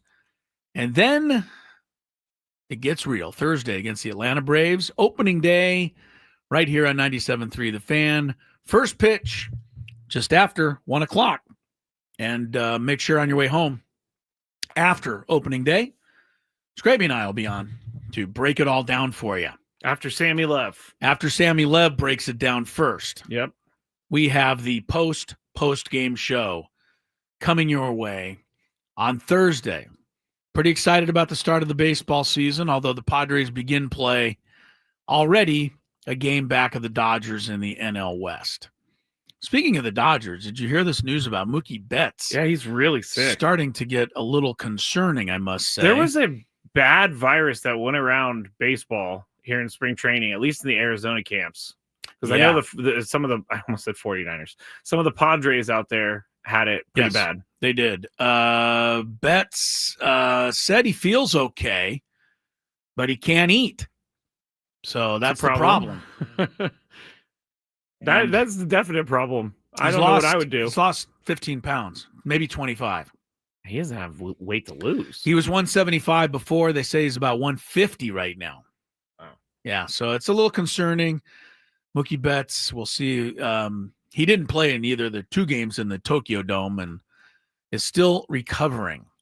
All right, Padres also named the 13 players, not the entire pitching staff yet, but the 13 players chosen by Mike Shilton Company today. We'll discuss that again further in case you missed it. But suffice to say, Brandon Lockridge was kind of the final guy on the roster. And I think that's surprising to some people. A little bit. Maybe to a lot of people. Connor Joe, not on the opening day roster. Tyler Wade didn't make it either and has to go on waivers. So there were tough decisions and maybe a little surprising to some people, the decisions that were made. All right, are we ready for some traffic? All right, and then we're going to visit with Ryan Finley, the heartbroken, like the rest of us, sports editor of the San Diego Union Tribune. That's coming up after traffic. From the 855 Get Ross Traffic Center, protecting San Diego after accidents or injury, here's Kelly Danick. Traffic is brought to you by Valvoline Instant Oil Change, your 15-minute drive-through oil change. Got a few problems here. One is this accident on southbound 805 before Governor. Tow truck is helping to clear that out of the 2 left lanes. Also going to find a stalled vehicle southbound 5 at the East 8 connector ramp. It's over the right shoulder. Another stall reported southbound 5 right before Dairy Mart Road. That car is in the center divide. Spring into action at Valvoline Instant Oil Change, your 15-minute drive-through oil change. Stay in your car while friendly technicians check oil, batteries, lights, tires, and more. Locations and coupons at SoCalOilChange.com. All vehicle types welcome. I'm Kelly Danick with Gwynn and Chris, San Diego's #1 sports station, 97.3 The Fan. About 10 years ago, Ryan Finley, the sports editor of the San Diego Union Tribune, is going to join us here just a second. But I wanted to share this before we bring Ryan on. About 10 years ago, Jay Posner, then the sports editor of the Union Tribune, asked me to cover the horse racing at Del Mar during one of the summer meets there. And that was a lot of fun. I was out there every day and up in the UT, had its own little box upstairs and watched the races and write about what was going on. And one day they sent out a new sports writer, a new columnist that had just been hired from Iowa. And his name was Bryce Miller. And I got to tell you, Bryce didn't really know a lot about horse racing when he first came out that day. And we talked, and boy, it was nice to meet him. And went down in the backstretch and interviewed a whole bunch of trainers. And by the time that summer was over, man, Bryce Miller loved horse racing, man. He was into it. And he was so into it that when they had a tragic fire a few years after that, and some horses were killed, not at Del Mar, at a nearby track, Bryce Miller wrote about that. And he ended up winning an Eclipse Award for his reporting, which is the highest honor in all of horse racing. Wow. That was part of the Bryce Miller story. And he passed away on Saturday at the age of 56. And that's why Ryan Finley, the sports editor of the UT, is nice enough to join us. Ryan, we are all completely heartbroken at this news. This is much too soon to lose a wonderful, wonderful human being. Yeah, thank you for having me on and for taking some time to talk and to think about Bryce. Yeah, it's been a rough, couple weeks. As Bryce wrote about, and as you know, he was diagnosed with muscle invasive bladder cancer after we all returned home from the Final Four in 2023. He hadn't been feeling well when he got home, and went to the doctor. And months later, this was sort of the discovery. And he wrote at length about his treatment and some of the stuff that he had gone through. And up until 2 or 3 days before he ended up going to the hospital, he was writing for us. He was in Peoria, at this time last month, writing stories on Connor Joe and Jason Hayward and all those guys. And, to use a horse racing term, Bryce went to the post, every day, when he didn't feel good, when he had doctor's appointments, when he was scared, when he was tired. Bryce loved the job. He loved to write. He loved the work. And just like you said, a wonderful human being with a great work ethic. And, I miss him, but I know that our readers are going to miss him more just because of all the things that he brought to our paper. And to our community. I mentioned it earlier, Ryan. I mean, he touched all of us in this profession, but also people that are listening. They heard Bryce Miller on our show dozens of times, and he always, took the time to be present in one of those interviews. Like, he looked forward to it and gave us everything that he had and great insight and humor. You talked about, when he was first diagnosed a couple of years ago, he became a bit of an inspiration to a lot of us because he was willing to write about it and share what he was going through.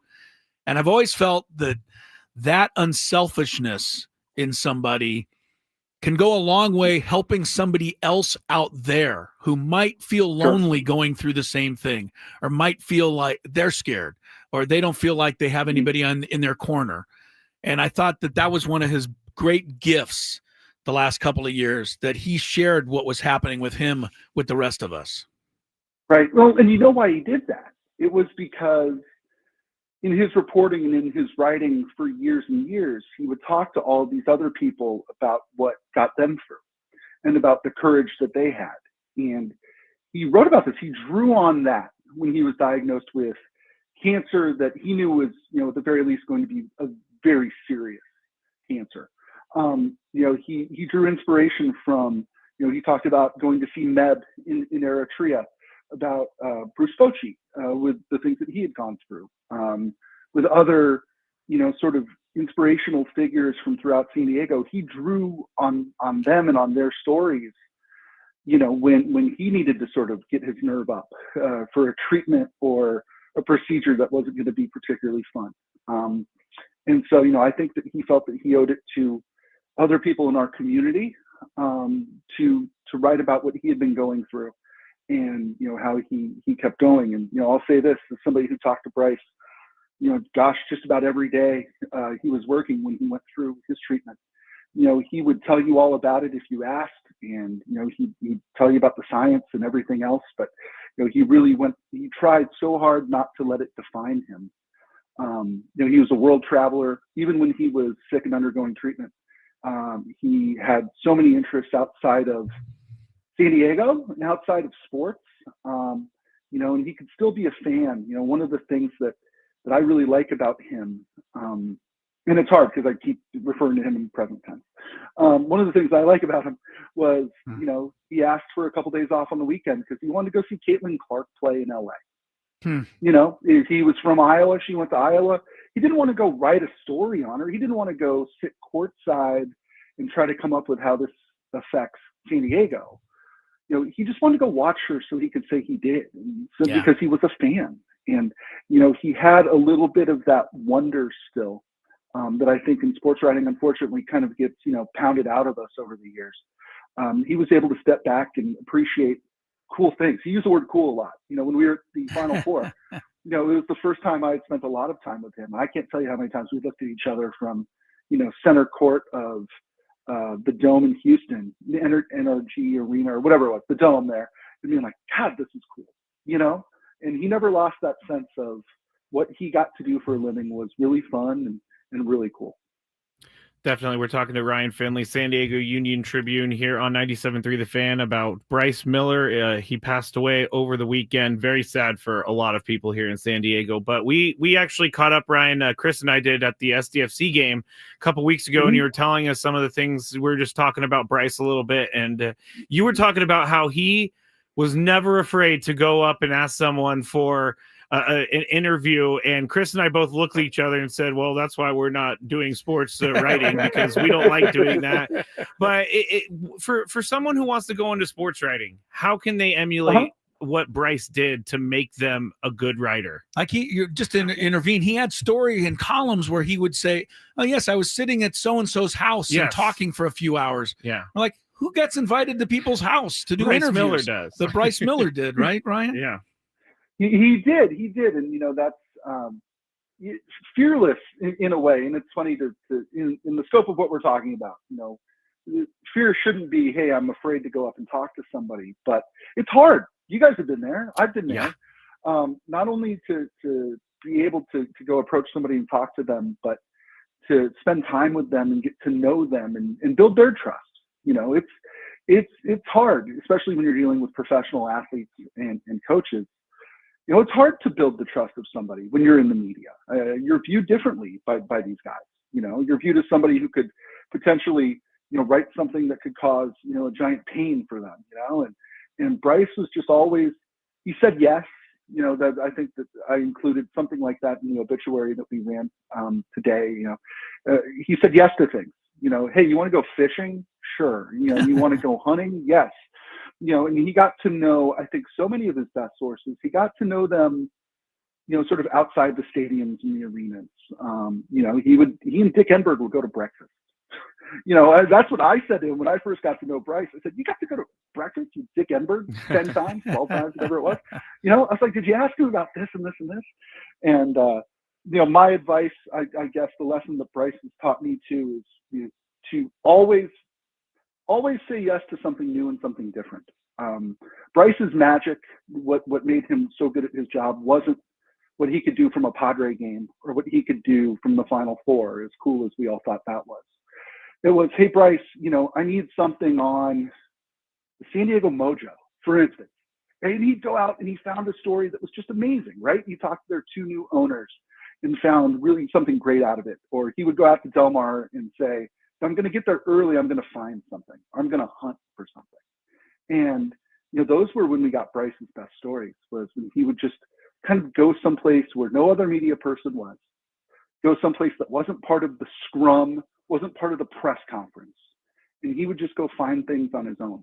And all of my favorite Bryce stories start that way, with him telling me at 8 a.m. that he's going to go hunting for something. And by the end of the day, he had a story that was the best thing in our paper.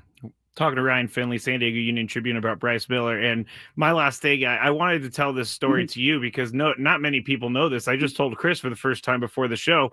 But last year, when Bryce took a trip down to Patagonia, Argentina area in South America, and I texted him to come on the show, not knowing that he was in South America at the time. But he texted me back. He said, hey, I would love to, but, the reception's not that great down here in Patagonia. And I thought he was joking. And then he started sending me pictures of him down there in Argentina and everything.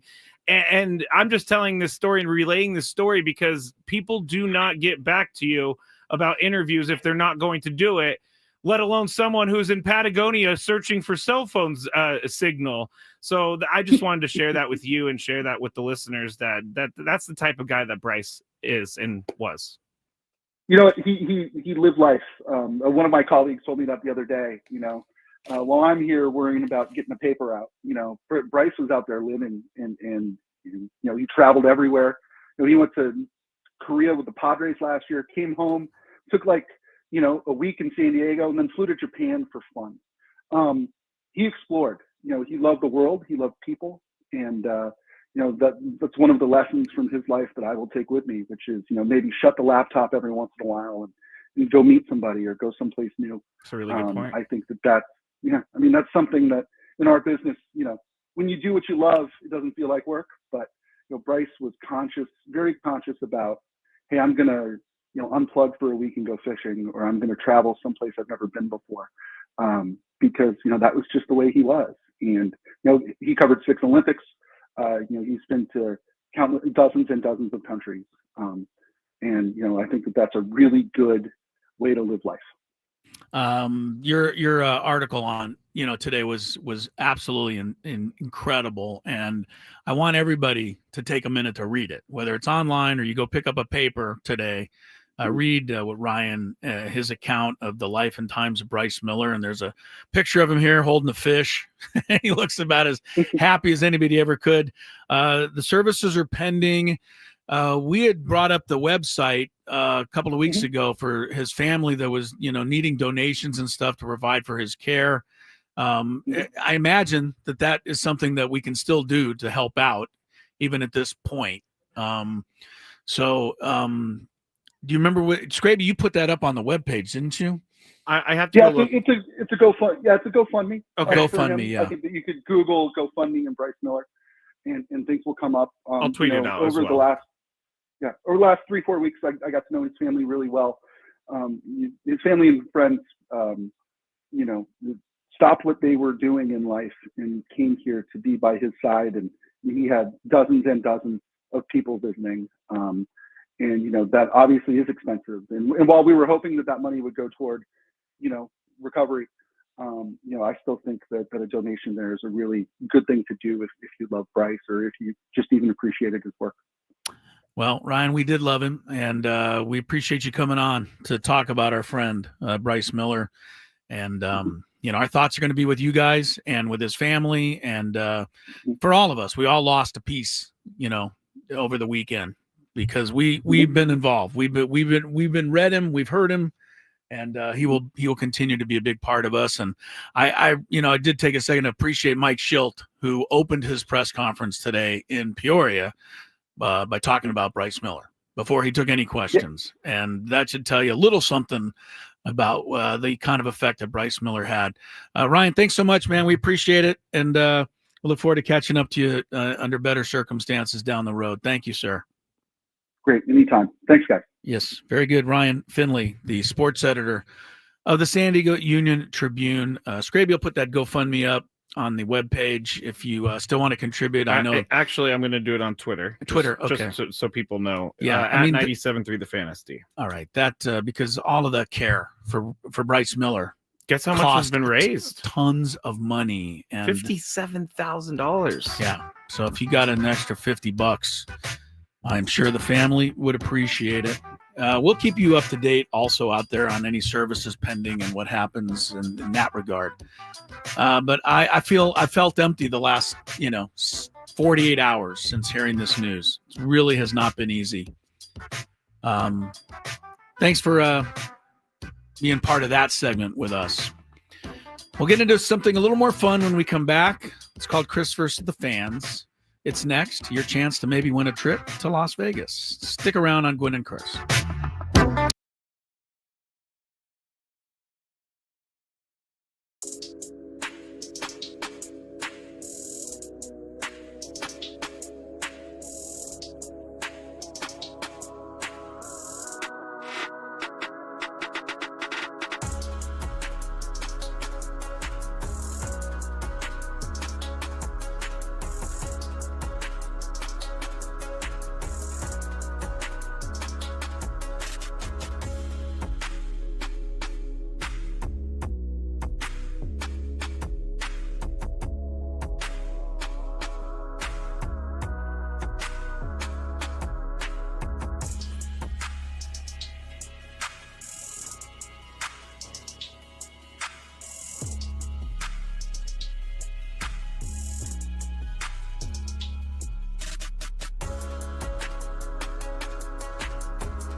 Into the 4 o'clock hour we go. Much appreciation to Ryan Finley sharing some time with us under the difficult circumstances surrounding the sadness of the passing of Bryce Miller, former columnist of the San Diego Union Tribune. As I said, you want to read a great piece of writing, go online and find Ryan Finley's story on Bryce Miller today in the newspaper. Kicking off the 4 o'clock hour with some Chris versus the Fans, 833-288-0973. At stake. Well, you ought to know what's at stake. Did you hear what I did there? I see what you did there. Thank you, Alanis. 2 tickets to see Alanis Morissette. Not spelled correctly on this. I know. Read, but that's okay. I didn't do it. She'll be at the Coliseum at Caesar's Palace on October the 24th. You get a 2-night hotel stay from October 23rd to the 25th at the Flamingo Hotel and Casino. It's right across the street from the Caesar's Palace. You get tickets to the show and a $100 gas card. That is the prize that you're shooting for. But you got to win Chris versus the Fans to qualify. If you had one shot, one opportunity to take down the human almanac himself, howdy do. Now is your time. Listen to me, this guy is dangerous. Now is your opportunity to win a prize. Well, I hope you know what you're in for. Chris versus the Fans starts now on 97.3 The Fan.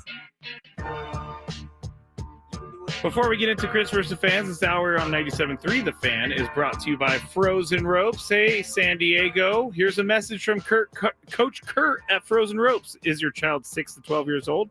Their baseball summer league is the perfect fit for your player. Starting June 16th through August 17th, summer league includes 8 practices and 8 games. Register by March 31st and save $100. Go to SanDiegoFrozenRopes.com. for that to save $100. I am losing my voice, Chris. I don't know what's happening with it. You gonna need me to stay and do the Chronicles for you today? No, not today. But it was very nice of you to stay and do the Chronicles for me with me the other night. Excuse me. I gotta say, Dave and Buster's was quite the whirlwind for me. It was quite the day you had over there.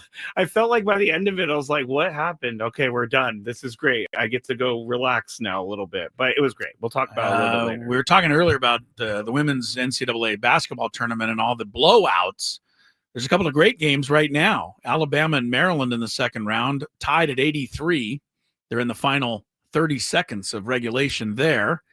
And LSU, which, of course, looked pretty good the other night against the Aztecs, is leading Florida State at halftime, but only by 1, 50-49.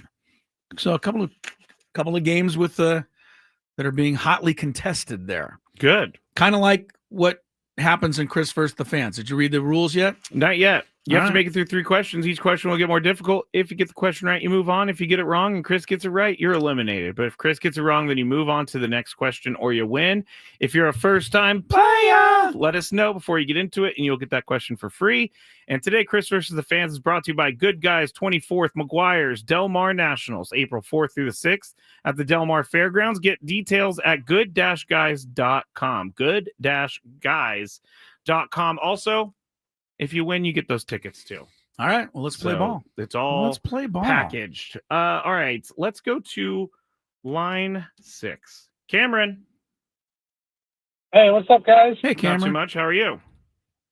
Doing good. Doing good. Thanks for always taking care of my afternoon drive with some great sports radio. Oh, well, very nice of you, Cameron. For joining us. And for guess what? Drive. Because you said that, you have just won. Congratulations. You are the winner today. You know what, Chris? You keep saying that. It's actually going to have to happen at some point. I know. One of these days when I don't feel like playing, we'll actually just give the award out. All right. Here we go, Cameron. Question number 1. What utility player who plays almost every position is going to waivers after the Padres inform them they are not on the roster? Oh, utility player? Oh, man, and Chris knows this too. I don't know it, so I'm just going to pass to him. All right. Unfortunately, Chris. Tyler Wade. unfortunately, just got put on waivers today. Bummer. Sorry about that, Cameron, but thanks for being part of the show. And please play again. Listening, yes. Yeah, and being a good listener out there. All right. We'll continue to try to entertain. All right. Let's go with... I'm trying... Oh, gosh, I just hit the wrong button. Let's go to Carrie. Hello, Carrie. Or whoever has a Carrie name in their family. Hello, what's your name? It's Ben. Ben. All right, I'm going to put Ben right here into the computer. So that's never Carrie again. All right, Ben, you ready to play? Yes, sir. All right, question number 1. Let's see. Let's just ask another current event. What Aztecs basketball player entered the transfer portal today? I would go with...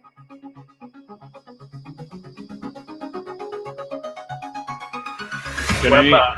Damn it. What's that? Moeba? I wasn't... Okay. He said Moeba. Guath? Sorry, Ben. Magoon Guath is leaving us. If you just tuned in, that is one of the bigger stories of the day. It is. And I haven't been able to repeat it because it just hurts too much. It does hurt. I'm not going to lie. It does hurt too much. You know, Ben Higgins had a really, really good tweet that made me feel better about things. He said, you know, yes, it hurts to lose Nick Boyd and Magoon Guath, but guess what? Brian Dutcher's going to go raid some other mid-major school and break their hearts for some players. Well, that's what I said earlier. You did. You did. But it definitely hurts at the moment. But I couldn't feel good when we were in the moment of learning of the news. Chris. Totally get it. Totally get it. All right, let's go to our next contestant. Let's go to Mark in Encinitas. Hello, Mark. Hello. Hey, Mark. All right. You ready to play, Mark? I'll give it a try. I have no confidence, but I'll give it a try. Okay. Here we go. Mark. Let's see. What team did the Aztecs women's basketball team play on Saturday night?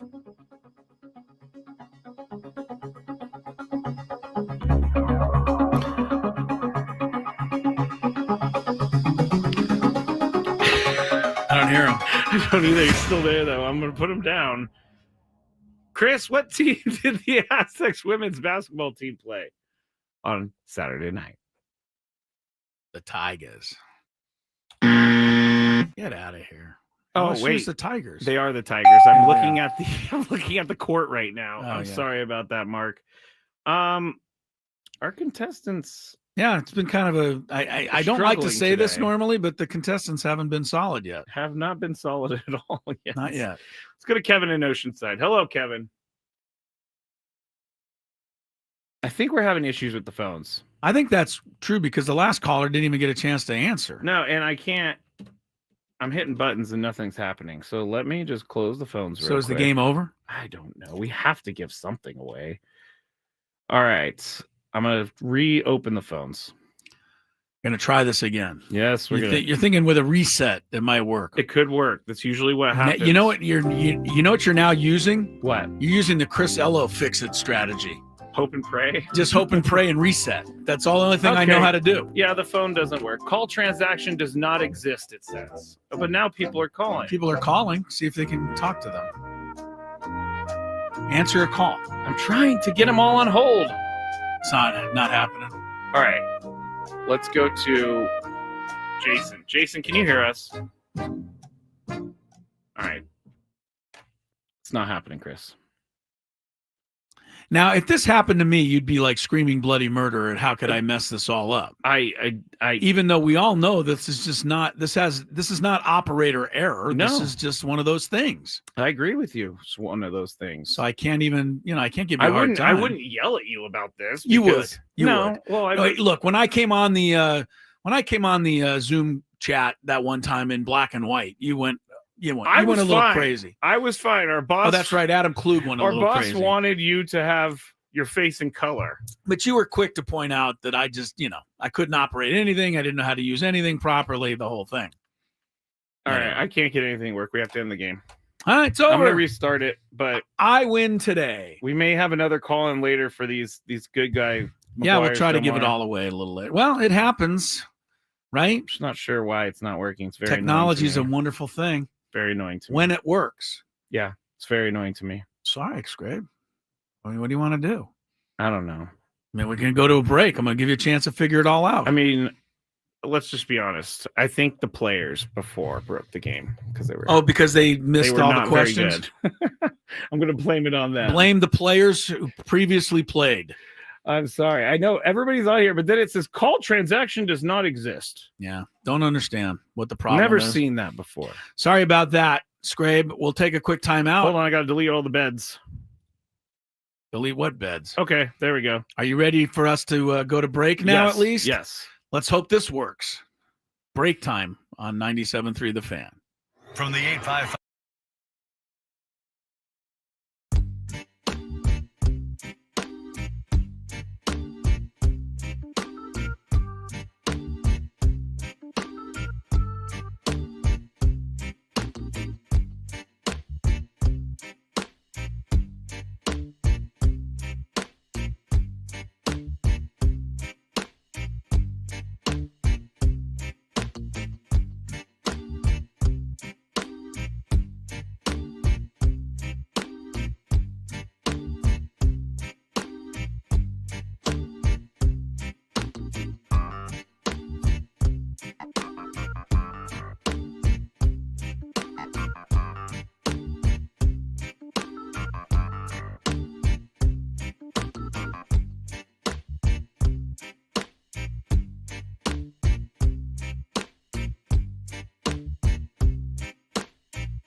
Welcome back to Gwynn and Chris.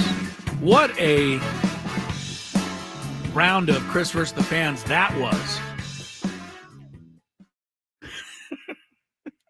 I think the only thing I can We play had three phone callers. They all missed the first question, which were pretty much gimmies.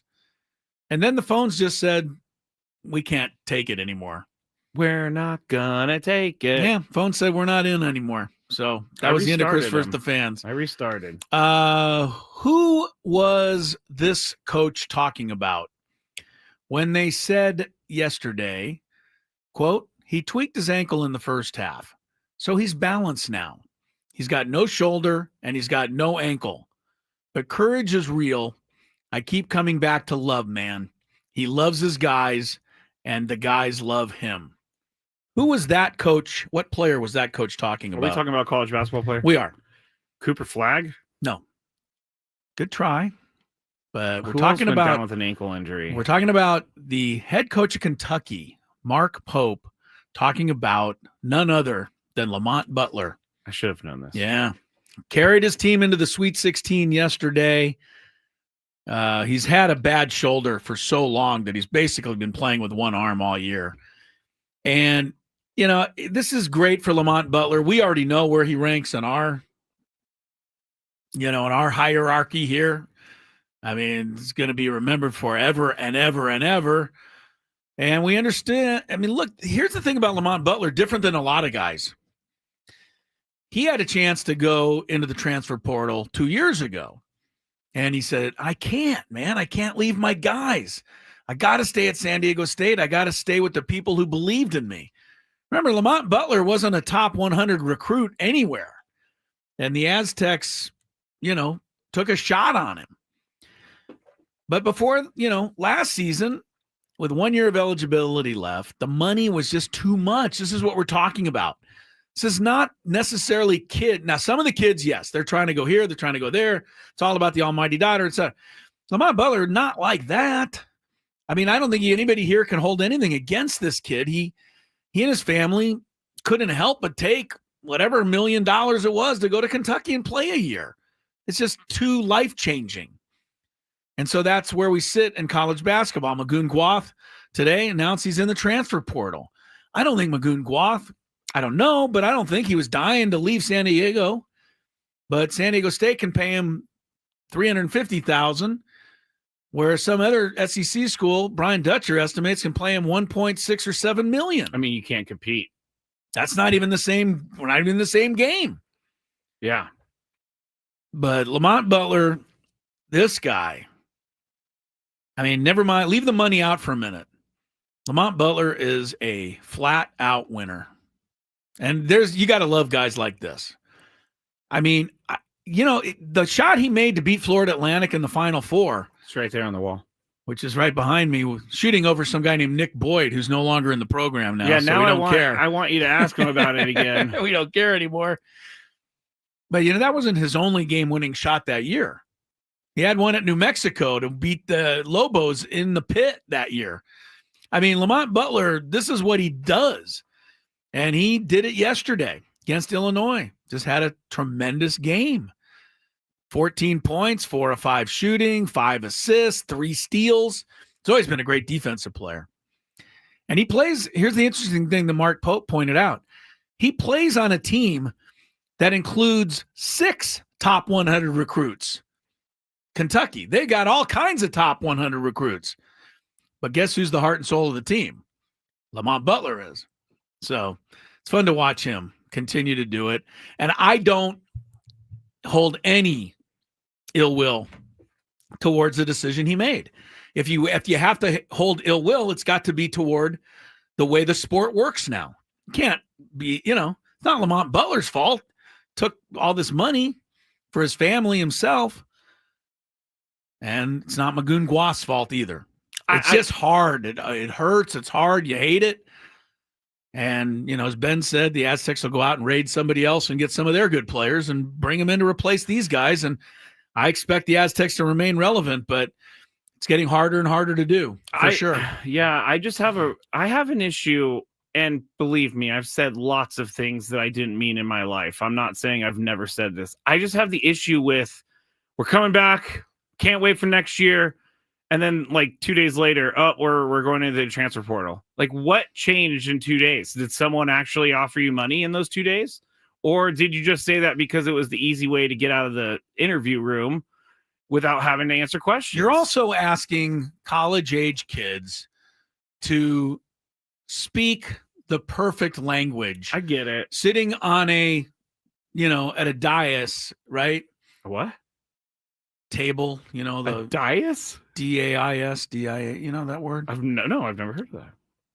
D-A-I-A-S? I got to look it up. I think it's dais.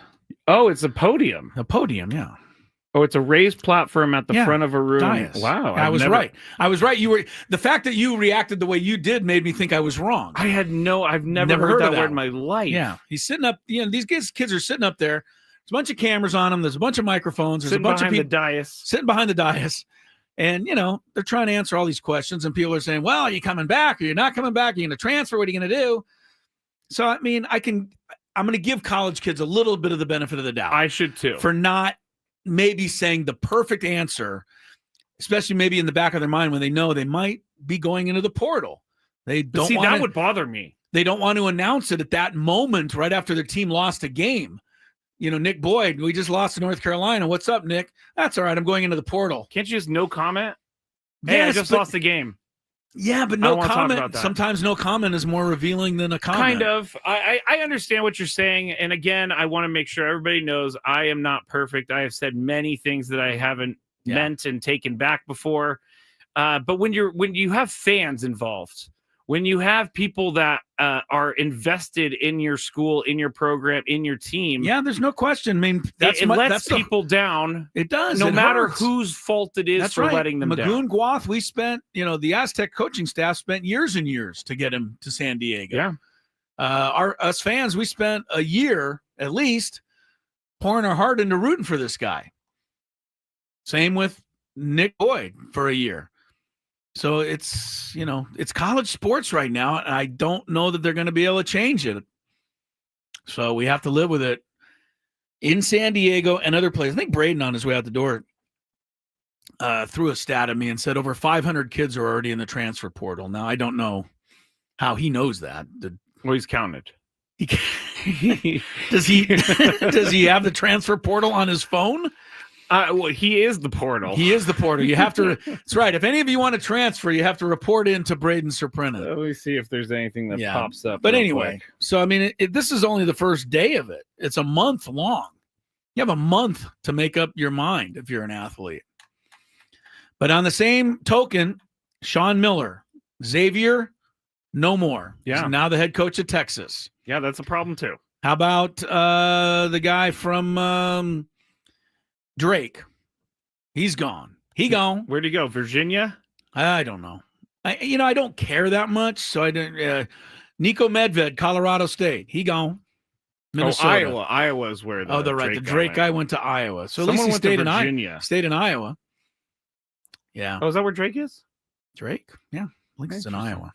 You got to learn this stuff, Skrabe. I mean, I'll never go to Drake University in my life. Study a little geography. It is the private university in Des Moines. Anyway, so coaches are leaving before the game is even over. Like Nico Medved lost on the miracle last second shot by Maryland. He basically walked off the floor and got a raise and changed his took his sweatshirt off and put his Minnesota Golden Gopher sweatshirt on and walked out and got on the plane and flew there, and he's the coach. I heard so here's the way you can say that. Doesn't he care about his players? Doesn't he care about all the kids and the people that helped him? Fair. At Colorado State? Fair. It doesn't look like he does, but I'm sure he does. It's just a better opportunity for him. I heard that he was calling a play and during timeout, Chris, and he actually had the Minnesota Golden Gopher logo on it already. And he was like, "Oh, sorry guys, Chris is just watching TV. He's not paying attention to my stupid joke." My goodness, they called a foul. See, he's not paying attention to my stupid joke. Well, I can't help it. Maryland and Alabama women's basketball down 3, time running out in overtime. and they foul the Alabama kid on a 3-point shot. No time left. She's got to hit all 3 free throws. Yeah, that's to send it to the second overtime. That's more nerve-wracking than taking the 3 itself. How nerve-wracking is that? What's the review? They're looking at She was well behind the 3-point line by about 10 feet. Maybe they're seeing if the foul came before time ran out. Ooh. But if it all stands, this young lady for Alabama is going to go to the line. She needs all 3 free throws to save her team's season. Hey, in the Big Five, Chris, we're going to keep talking about this. The shot was off before the clock expired. Okay, so we're going to talk about what Brian Dutcher's trying to do to keep kids and keep these kids. Yeah. Yeah. I mean, you got here's the shame of all the movement and the transfer portal opening today. First of all, why do you have to open today? Can we wait till the NCAA tournament is over so that we can at least all enjoy the rest of the season? They rush so much for these things. Yeah, I don't get that. I mean, the transfer portal, to me, is a big negative on the sport, and it's taking place during the time where we're supposed to be celebrating the most. Yeah. During the NCAA tournament. Why do you think there's no news made during World Series week? Yeah, you don't let things happen when your sports marquee event is taking place. Can't upstage your own sport. Good thinking, Skrabe. Thank you. Open the transfer portal at least the day after the Final Four if you have to have the transfer portal. Yeah. All right. And then we won't be as angry for another 2 weeks. Unfortunately, you and I have spent more time on Magungwath and the transfer portal and the whole thing today, and the coaches leaving and this and that and the other and the money that's being paid, and not talking about the actual game tournament that itself was being played. Well, all we did was complain about the traveling call that wasn't all right, called. what do you got, Scrapes? You making all 3 free throws? Yes. There's one. Yes. You're gonna make all 3 with your season on the line. You got to make them all. Oh, I thought Alabama was down 3, but they're only No, she's already made the first 2. Oh, I didn't see the first one. She's got one more to tie it. This is some pressure right here. She's made 2. You miss this, your team goes home. Season's over. She makes it. Made all 3. That is crazy. Clutch. Game's going into double overtime. We'll take a break. Gwynn and Chris on 97.3 The Fan.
Tony will be back in studio with us tomorrow and Wednesday. He and the Padres are heading home.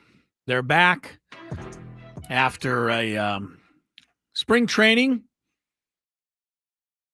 Wins and losses wise didn't go too well. Padres won 12, lost 17. They finished up with a tie today, 7-7 against the Mariners, if you're wondering. I mean, that's one of those things where they look at each other, Schilt, and I don't know who the Mariners manager is anymore. I don't either. But they look at each other, they're like, tie? Okay, let's go home. Oh, there's no way they were going to play extra innings in the final. In the final game when they have planes that they're both waiting for. Spring training. Yes,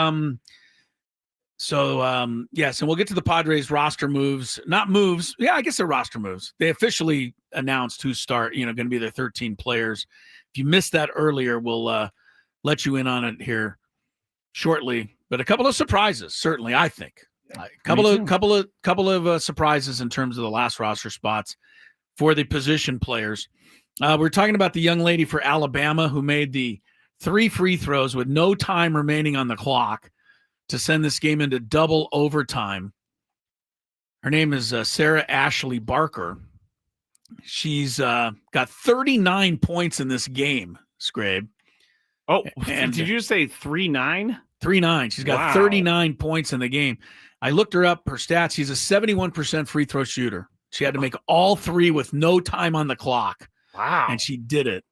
To send it into double overtime, right now Maryland is now back ahead of Alabama, 103-98. The other women's game that's going on right now, at halftime, LSU was leading Florida State 50-49. Which I was surprised by because after watching LSU, I didn't think anybody could stay with them. Well, Florida State's not staying with them anymore. LSU outscored Florida State in the third quarter, 31-6. Brutal. I don't feel so bad now. No. After what happened to the Aztecs the other night. 31-6 in the third quarter alone. So LSU's up by 28 points now over Florida State. Okay, you got some fun stuff for us in the Big Five? I sure do. It's been a bit of heart-wrenching show. Obviously this news with Bryce Miller has been tough on all of us in the media, and I think again a lot of you who read and listened to him on our program. Magoon Gwath transfers. It's been a bad day. Hopefully the Bryce Miller news in a lot of ways can put Magoon Gwath transferring into proper perspective where it should be. I think it has. I was teetering there for a second. You were teetering. I was too. When you first met, you broke it like it was because we were in the middle of talking about something. You said, Chris, I got terrible news. I'm like, oh my goodness, what? That was terrible and news. Then you told me the news and my heart sunk. All right, let's have some fun then after traffic with a Big Five. See how that does. From the 855 Get Ross Traffic Center, protecting San Diego after accidents or injury, here's Kelly Danick. Traffic is brought to you by your local San Diego County, the UPS stores. A couple problems along eastbound 8. One of them is a collision on or near the El Cajon Boulevard on-ramp to East 8. Then a crash clearing East 8 at the northbound 67 connector ramp. That's over to the right shoulder. Also traveling on eastbound 52 just before Magnolia. We have reports of a stalled car in the center divide. Southbound side of the 15 before Mira Mesa Boulevard. Reports of a car fire over to the right shoulder. Your local San Diego County UPS store locations are hosting a shred event from April 7th through April 15th. 50% off shredding services. Visit theupsstore.com for the location nearest you. See store for details. I'm Kelly Danik with Gwynn and Chris, San Diego's #1 sports station, 97.3 The Fan. It's that time of the show when we check on the latest in sports. Only the most important topics and questions are brought to light. Stop what you're doing and listen. These news stories will astound and amaze you. The one, the only. Oh my God, who the hell cares? The Big Five starts now on 97.3 The Fan. All right. Before we get into it, this hour 97.3 The Fan is brought to you by Staples. Your local Staples has hot deals and super low prices throughout the store on everything for your business. And right now at Staples, save up to $250 off your print order. Exclusions apply. Visit staples.com/print for details. Ends April 5th. Plus, save even more with the Easy Rewards program at Staples. All right, Chris, let's get into it. And Matt Snyder, number 5, friend of the show, is going to start us off today because Matt Snyder of CBS Sports, that is, has released his final preseason MLB power rankings. Top 3 teams go like this, Chris. Dodgers, Phillies, Braves. And then he has the Padres at 13. And he wrote this.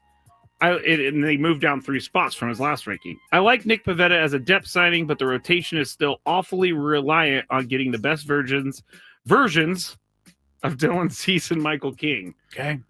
Chris, where would you rank the Padres? 13th, he said? He said 13th. Go back to the top 3. Who were they again? The Dodgers, Phillies, Braves. All 3 in the National League. Interesting. That is interesting. Yeah, okay. So you're and not a fan of this? Well, I'm not saying that. I'm just saying that's interesting. He says the Dodgers, the Phillies, and the Braves are the best 3 teams. The Mets are one of the other best teams, right? With Juan Soto and everything they added. So the National League's going to be tough. I'm trying to... But I don't know that I'm going to rank the Padres the 13th best team in baseball. Let me get you the other parts of the list then. That's so it goes Rangers, D-backs, Mets, Astros, Red Sox, Orioles, Yankees, Mariners, Cubs, Padres. Do you think all those teams are better than the Padres? I don't. Which one? You said it so fast. I know. Royals? Did you say Royals? No. Mariners. Mariners. There you go. I don't sit here and say that the Padres are definitely going to have a better record than the Mariners. I don't know. I just know that the Padres are going to be in the running for one of those playoff spots in the National League wild card. That's all I know. And that's all I'm willing to say. I think you can rank them wherever the hell you want. I just think they're going to be in the running for the wild card. I think you swap it. You go Mariners at 13, Padres at 11. I think you're moving them up to 11. Oh, that's big of you. I mean, the Cubs, are they any good? They lost. They're already down 0-2. I think their season's over, aren't they? I believe so. I think it's that's all over works. for the Cubs. I would not rank them at 13. I would rank them at 11. I gotta see just outside the top teams. 10. You're saying, yeah, just outside the top 10. I can't put them in the top 10 over teams like the Orioles or Red Sox or Astros. Well, the Astros. Why are they number 7? They've lost a lot. The Red Sox aren't very good. They've added some names, but they got still the Red Bregman Sox and Garrett Crochet. Anyway, I would put them a little bit higher. All right, I'm gonna try to get Matt Snyder on this week, possibly have him explain himself. And he will. By the way, before you get to this Maryland-Alabama game, which is in the second overtime, it's now 108-106. Maryland's leading. It's the highest scoring NCAA tournament game in women's history. You're watching it right now, Skraby. Oh, I thought it said second, but it's not the second highest. I think it said highest. Okay. That is, I mean, I even commented to you during the Big Five. I was like, this is the highest scoring game I've ever seen between women in college. You have it. All right. Let's go to the next. Number 4. Magoon Guath and Nick Boyd have entered the transfer portal, and Chris and I have been commiserating about the money out there with the bigger schools. Here is head coach Brian Dutcher. He has a message for everyone, and I want to make sure I get this up on the YouTube. because he has a message for everyone in this time when we have learned that 2 players have left the school for other opportunities. Hello, San Diego. Head coach Brian Dutcher of your Aztecs. We need your help to keep our Aztecs at the top of college basketball. Mesa Foundation is the way to do it. We have a matching campaign going on right now. To every dollar you give, up to $500,000 will be matched. To keep this team together, to keep our future secure, we need your help now. Please go to mesa-aztecs.org. All right, so that's the little commercial for the Aztecs and Brian Dutcher filming that. Now, I don't know when they did this. Maybe like right after Magungwath left the I think that's been offense. out for a little while, actually. Oh, okay, so it's just making the rounds. Well, Aztec basketball posted it today, so that's why. Oh, maybe it was put out today then. All right, so go ahead. I've been seeing people calling this embarrassing online. And the fact that they posted this. Yes. That it's embarrassing to ask for money. I'm up first. Is this embarrassing? No, I don't know what else they're supposed to do. How else are they supposed to raise money? If Brian Dutcher's not doing this, then I don't know where to go to donate. I just think this is the big colleges against the little colleges, and that's all it is. I don't think it's embarrassing. This is what teams have to do to make money these days. If you're Alabama or I'm trying to think of the number, Auburn, you don't need these videos, but San Diego State does. I don't think this is embarrassing. Chris? I thought the message was okay. I didn't care for the music. Really? Yeah, the music sounded like I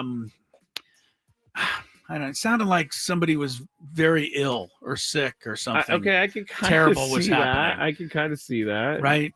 Like it felt like a health related issue. So, so that threw me a little. Not where I expected. Play you just to the go. beginning of it again. I gotta pull. Tell it me if back I'm up. not right. Hold on. I gotta. Sounds pull it like back up. I don't want to make Here. light of anything. Conductor of your Aztecs. We need your help to keep our Aztecs at the top of college basketball. Just sounds like all right. It's like an inspirational type bed. Maybe so. I don't know what else he's supposed to do either. The Aztecs have to get into social media and see if they can't find people. I would love it if somewhere, somehow, someday in San Diego, the 8th largest city in the country, which is filled with San Diego State graduates. I don't know how many. 20% of the population in San Diego went to San Diego State? Maybe that's too high. I don't know. Can't somebody just drop like a $10 million bond on the Aztec sports programs? It seems how everybody else seems to find somebody. It seems like that's how it works for everybody else. Why can't San Diego State find somebody to do that? I don't know. Somebody's got to be working over there at Qualcomm who's just got more money than, I agree. God, they went to San Diego State? I agree. I'm not. Alabama and Auburn, everybody says, those are big time. Well, I don't know. We're in San Diego. We want to be big time. So we got to step up. And money is the only thing that talks anymore in college sports. It's unfortunate, but true. Alabama and Auburn. Why do they have richer boosters than us? Probably. Wow. Charles Barkley. We got Kawhi Leonard. I'm not saying Kawhi should send a check in. Wow. I'm saying that if you give me Barkley, I'll give you Kawhi. I'm just saying we've got to have some richer business people than they have in Baton Rouge, Louisiana, for heaven's sakes, where they're giving LSU more money than But you also anybody. have to realize that this is those people's lives are LSU athletics. I guess. All right. Like here. All right, we got to go to the beach. Yeah, we get to do it. We have sunshine tax. All right, do me a favor. That's where our money's going. Do me a favor. Buy yourself a bathing suit and a towel. And after that, send the rest of the money to the Aztec Fund. You can get your bathing suit and towel first. All right. So I'll send the $3.75. I'm not worried about. I'm talking about these really rich people. They got to find them and get them out there. All right. But your question is, people are being silly if they think this is a bad form. It's just not. You got to ask for the money right now because you're hoping to keep some of these players. Yeah. Go ahead. Yeah. The reporter who captured Dan Hurley's viral expletive-filled rant following UConn's loss to Florida is reportedly in some hot water over the clip.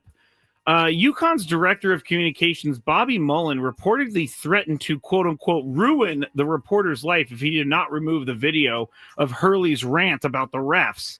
Now, here's the report from Charlotte Sports Live, and the reason... Oh, where did it go? I got so many things open on my computer right now. Oh, here it is. All right. So this is the report. But so UConn, Dan Hurley exiting the floor, going to their locker room. Oh, this is Dan Hurley, not Bobby Hurley. This is Dan Hurley. No, it's Dan Hurley. UConn. Yes, Okay. that's what I said. All right. And I thought you said Bobby Hurley. And by so he's accident. walking off the court, and he's like, hope they don't bleep you like they bleeped us, Baylor. Kind of just mad about whatever the refs did. Right, and somebody's got a tape of it. Yeah, and they put it online. Direct communications for UConn said, take it down or I'll ruin your life. Here is the actual report. That's the video that's gone viral online of UConn head coach Dan Hurley voicing his displeasure with the referees and the Huskies' loss to the number 1 ranked Florida Gators. Charlotte Sports Live's own Joey Ellis took that video and then was confronted by UConn Director of Communications, Bobby Mullen. Mullen asked for that video that had gone viral to be removed. He then threatened Joey, saying he would, quote, ruin his life if he didn't. This was heard by multiple other reporters and staff on hand. Our management asked Mullen for a statement on the incident, and here's what he said. The lasting image of Coach Hurley leaving the court should have been his walking off the court arm in arm with the seniors, overwhelmed with emotion. Instead, a reporter who was in an area he should not have been recorded on his cell phone a private comment made to members of another coaching staff, end quote. Charlotte Sports Live and Queen. So there you go. So the Bobby Mullen said, hey, you messed up his shine. You took his shine away from him. Okay. And my question Hurry is, up and put this in my courtroom. I can't wait. okay, is the reporter in the wrong for recording in an unauthorized area? In an unauthorized area? Apparently they were not allowed to record there. That's what the report said. I don't really care. I knew this was coming. I don't really care what the reporter was allowed to or not allowed to do. I hope that the reporter gets himself a lawyer and sues everything he's got out of this media relations guy and the University of Connecticut for threatening his life. He didn't threaten his life. He ruined his life. Threatening to ruin his life. I think that's so out of pocket. I really, agree. truly do. And people heard it. So it's being backed up. It's not like it's a he said, she said. People heard this happen. Yeah. These Connecticut people are a little psycho. I mean, led by the coach and on trickling down, I think, to the rest of the people. J-Mac has a really good point. Honestly, you should know by now that in today's world, you are always on camera. Pretty much. Yeah. Thank you, J-Mac. Especially Dan Hurley is like a guy you want to put the video camera on because he might do something crazy. I mean, TV cameras show him walking off the floor, right? Why can't somebody else show him walking off the floor? What do you mean and you're not allowed to video this? I don't know. The media relations guy is obviously trying to look good in the eyes of Dan Hurley, but been threatening somebody's, entire well-being.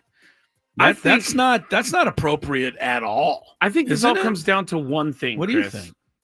It all comes down to Dan Hurley being the source of all of this. If he doesn't do Dan Hurley things, this isn't a problem. If he's worried about being caught saying stuff like that, don't say it. I don't know why we're giving Dan Hurley a pass. Everybody's like, oh, it's cool. He throws a fit and he yells at refs. I didn't give him a pass. I said to throw this guy who said I think this a lot of in people give him a pass because he's entertaining. But no, this is who he is. He's just a jerk. He's a jerk. Why do we keep celebrating jerks? Flat out jerk. I don't know. That's you, Dan Hurley. And I don't care how nice he appears in many interviews. And he shows himself all the time. He does. He's a flat out you know what they say, Skrabe? You are what you do when people aren't looking. Exactly. And Dan Hurley is what he is even when people are looking. So I can only imagine what he's like when we're totally not looking. And he takes this whole thing of like, I'm such not a fan. The cameras are always on me, and I just can't do it. You know what? Maybe you could act a little bit better. That's his take. Yeah. Why do the cameras always show me? Because you're a psycho. Because you're a psycho and you're a jerk, and that's it. And I hope that the UConn media guy threatens me for saying it, because I'll find a lawyer in a big-time hurry. Now I'm threatening him. Now I'm threatening him. I was going to come up with a joke, but I had nothing. We still have 2 to go, Chris. I don't know if you really care or not. We do. That Maryland-Alabama game finished. Maryland won it in double OT, 111-108. The poor Alabama kid scored 43 in defeat. Maryland moves on. She almost scored half of her team's points. She had a hell of a game, but not enough. All right, last 2 Big Fives. We have a George Foreman, and then Kelvin Sampson hates one thing. I love what he hates. All Number right, one. And here we number go. two, it's high time we talk about George Time Foreman. of the year. Padres.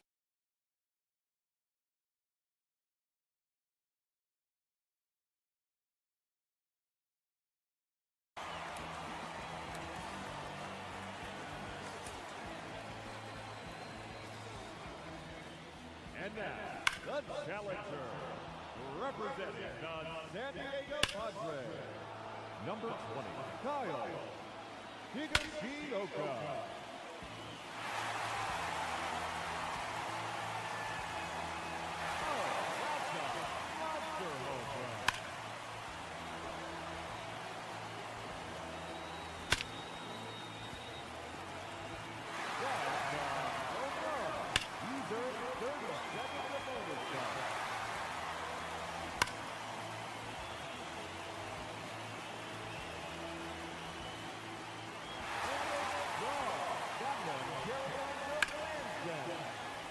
Just 1 minute remaining.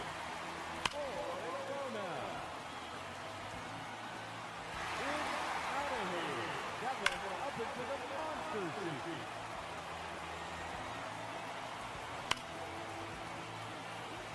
Another home run. And that ends the round. He ends the round with 7 home runs. And he has earned a trip to the semifinal matchup.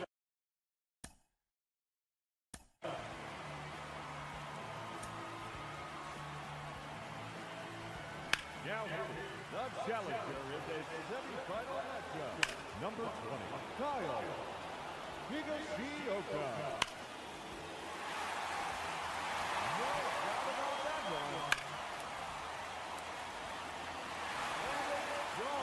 That one carried on to Lansdowne. That one is gone.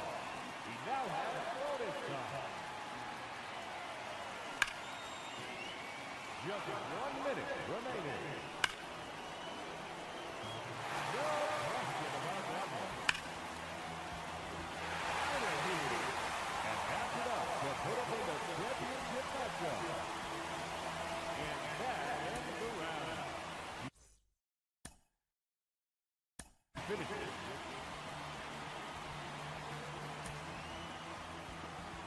Let's see what he can do. And now, the challenger in this championship round, Kyle Higashioka.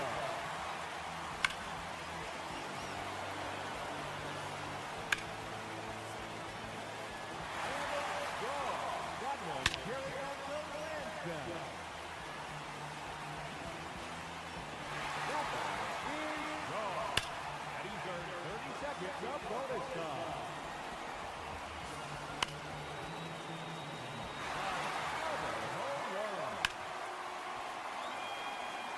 Just 1 minute remaining.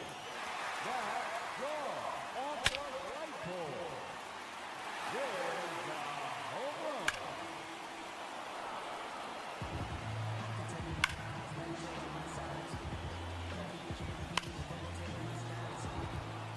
Seconds left.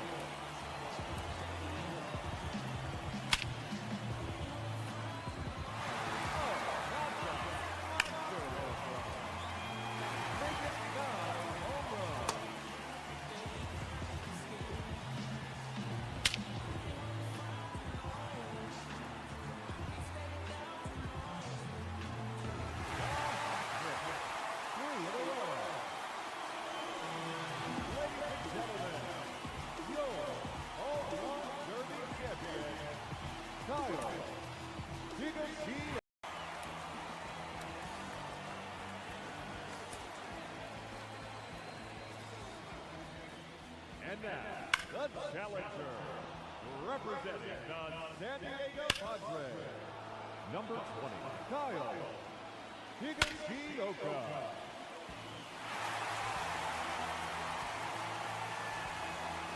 Oh, that's a monster home run.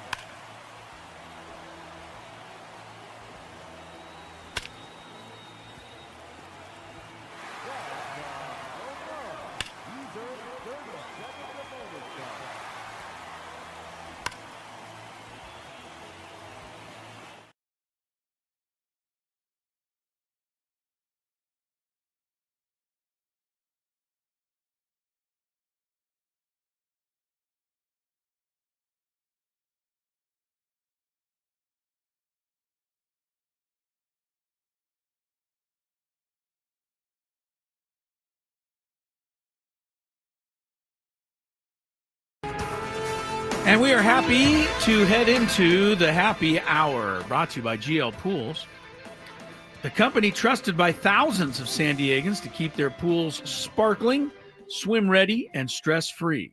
Call now and say radio for a free month of service. How about that, Skrabe?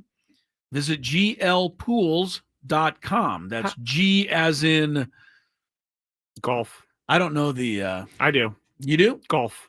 G is golf? Yep. What's L? Lima. Okay. Golf Lima Pools. Yes, Golf Lima That's Pools. them. GL Pools. Call now. Make sure you say radio when you call. Yes. And you get the free month of service.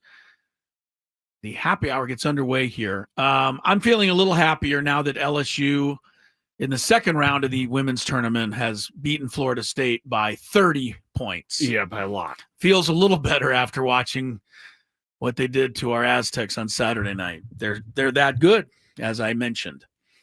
The other game, Maryland over Alabama, 111-108, the highest scoring women's tournament game ever.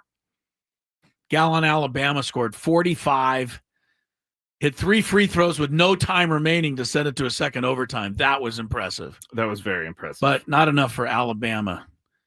Boo-hoo for the Crimson Tide. How do you feel when you score half your team's points and you still Scored lose? 45. Man, that's a game. All right. Sweet 16 gets underway Thursday. There's not a single team that is not from a Power 4 conference. That's the first time that's ever happened in NCAA tournament history. 7 teams from the almighty SEC, 4 each from the Big 10 and Big 12. Do you And think that's going to one- hurt ratings or help ratings? One from the ACC. I don't think it'll matter. I think people are going to watch because it's the Sweet 16. I think it's not great for the NCAA tournament, though. It's always nice to have one slipper running around. One Cinderella. Yeah, at least. Somebody, Arkansas is a 10 seed, but they're coached by John Calipari, and they've got like 12 McDonald's All-American. You know what I mean? They're hardly a Cinderella team. No. And everybody else is top 4, 5, 6 seed. So there's no upsets really in the tournament so far. Aztec, a couple of minor ones, but like I said, the Sauce beating St. John's was definitely an upset. Definitely. But yeah, that's it. Aztecs lose Magoon Guath to the transfer portal. That was earlier today. Skraby and I did our crying in the 2:00 hour when that news came down. Nick Boyd had already decided to go into the transfer portal. He made his announcement even 2 days before the transfer portal even opened. Magoon Guath at least waited till it actually opened. So that's been kind of one of the topics today. And then on to Padre baseball, where they finished up spring training today with the news that the 13 position players who will be on the roster for opening day are as follows: Elias Diaz, Martin Maldonado. Those will be the 2 catchers. Your infield, of course, you'll have Arise, Cronenworth, Bogarts, Manny. Your backups, you'll have Yuli Gurriel and Gavin Sheets and Jose Iglesias. And then in the outfield, you'll have Jason Hayward, Jackson Merrill, Fernando Tatis Jr., and with the 13th and final roster spot, Brandon Lockridge. If you're a fan of Connor Joe, or a fan of Tyler Wade, or a fan of Luis Campusano, Or Eggy Rosario. Yeah. They didn't make the cut for opening day. Wade and Rosario must go on waivers because they don't have any more options to be sent to the minors. So that's a little painful, but that's such was the situation for the Padres. Yeah. Who finished spring training officially with a record of 12-17. And 2 or 3. 2 or 3 ties. Yeah, they did have a few ties out there. George Foreman, one of the greats of all time. Yes. Passed over the weekend. He did. The age of, I believe, 76. Yeah. With that, Skraby will get us back into finishing off his countdown of the Big 5. I know. We started early. I don't know what. Yeah. I think we were still complaining about Magoon Guath. We have been doing that quite a bit today. Oh, it's the only thing we should be Understand if you're just tuned in, we're not complaining to Magoon Guath. We're complaining about the system in which Magoon Gwath operates. That's someone really what rich we're out upset there. with. Someone rich out there, just give Magoon Gwath $1.5 million in cash. Let I him mean, stay. there has to be somebody working at Qualcomm who went to SDSU who could easily, we should do a GoFundMe. Some easily can fund this whole athletic department. Come on. Yes. Anyway, I mean, Auburn has a guy. Oklahoma State has a guy. UConn has a guy. All these schools must have a guy or a gal somewhere. They all have more money than anybody. Why don't we have more money? We're in San Diego, 8th largest city. I don't know. What's the holdback? Why don't we have rich people that are alums that are donating money like everybody else has? You know what? I drive through Rancho Santa Fe almost every single day. There's lots of money out there. There's a little money there. There's lots of money out there.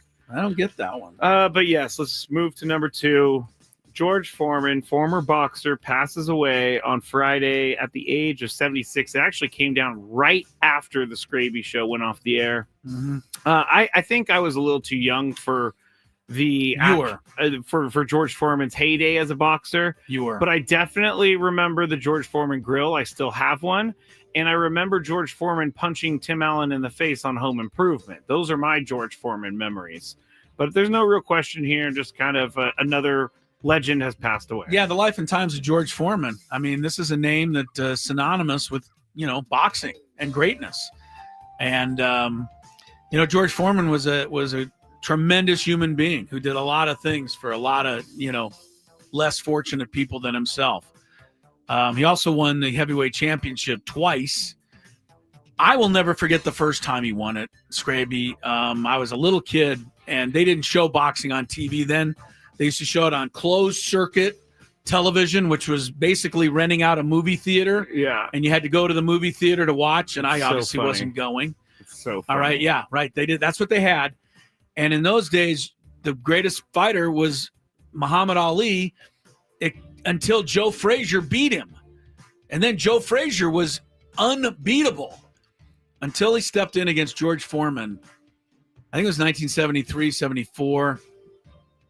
And all George Foreman did was knock Joe Frazier down 6 times in the first 2 rounds. Wow. And fight over. 6 times. This was Joe Frazier who had beaten Muhammad Ali. That's where George Foreman was. And so he was actually a good boxer. He was top just of being a good personality. He was so powerful. He was just stronger. Now, the famous fight happened in 1974-5 when the unbeatable Foreman met with Ali. And that's the day that Muhammad Ali used the famous rope-a-dope and ran around the ring for 8 rounds while George Foreman chased him and finally tuckered out. And then Muhammad Ali caught him and knocked him down, and it was over, and Muhammad Ali won. That was the greatness of Muhammad Ali, to somehow beat George Foreman. But George Foreman's bigger than life, man. So, thanks for a life well lived, George. That's all I'd say there. Yes, David on the chat says 5 sons, all named George. George, and George. How? I don't know. Don't ask me. Okay. George 1, George 2, George 3 or 4, whatever your name is, get down here. I can imagine. High in Sodium says in the chat, talking about schools and money and NIL. Most of the quote-unquote power schools have law schools and medical schools. Combine those with robust Greek culture, and you get plenty of money. It's okay. It's true. Well, I appreciate people trying to explain it to me, because I really have never understood why, we can't match up. I don't, yeah. I understand the TV contracts and that, SEC teams are going to make more there and all that, Big Ten. But as far as alumni donations, open your wallets, people. Junior said the big schools have always paid players. That is why they know how to. Having to pay is a new concept for us to do. I like that. All right, Junior. That. Pretty good. Pretty All good. Right. So Kelvin Sampson, he was his team wins. They're doing a press conference, and a reporter starts talking to him and asking him a question about another school. I had to fast forward a little bit through this reporter's question because it was long, but you'll see what happens when Kelvin Sampson takes exception to something. Was that, especially for maybe someone like J1? And if I could sneak in, didn't you try to get a game with Gonzaga in 2021? Gonzaga. Always burns me up when people say that. You know, it's like calling me Kevin. My name is not Kevin. My mother used to say, people would see my name and say, "Hey, Kevin," and she would say, "Don't let people call you Kevin. Your name is Kelvin. Make sure they pronounce your name right." So that's why my antennas go up with that. Same with Gonzaga. They were our neighbors. It's not Spokane and it's not Gonzaga. It's Gonzaga and it's Spokane. Go ahead. Oh man, how do you go ahead after that, Chris? How do you go ahead and do your question as a reporter after he just undresses you? I think you had to pick up your stuff and walk out of the room at that point. I am 100. So people are saying, I'm going to ask two questions. Is this rude of Kelvin Sampson? Because people are saying he didn't need to do that to this poor guy. And number two, what is something that people mispronounce that you hate? I'm going to go on the first question. No, this is not mean. It's Gonzaga. Why do we call them the Zags? They're not the Zogs. I think you told me that way back when. I did. And I used to call them Gonzaga. It's Gonzaga. If you're a reporter who reports on college basketball, you should know it's Gonzaga, not Gonzaga. I got to think about my thing. Chris, go ahead. I thought Kelvin Sampson was hilarious there, and I don't think he was really undressing the guy. I think he was trying to facetiously make the point. Yes. That people... Oh, he did a good job. He did. But, I mean, I think he was trying to be facetious that people always mispronounce Gonzaga. And, look, they've been around long enough and doing well enough that we all should know how to pronounce it by now. So I thought I kind of got a kick out of that whole thing. As far as a word that is mispronounced that drives me crazy, I would have to start with Houston. Why? Because it's Houston? Because it's Houston. And I get tired of every time I say it to have to breathe heavily into the mic to go, Houston. Because if I say Houston, you get all upset with me. It's not me anymore. It's everyone. Yeah. It's everyone. Dominic says, coming from someone who gets people calling him Dominique, I completely understand this rant. I think it's fair. My word... I don't really have a word, but when people know my name, but they say it wrong, like Skraby. they know it's that's got to drive you crazy. It doesn't so much. It's when they know that they're doing it, it really bothers me. Yeah, the name that gets me is Elo.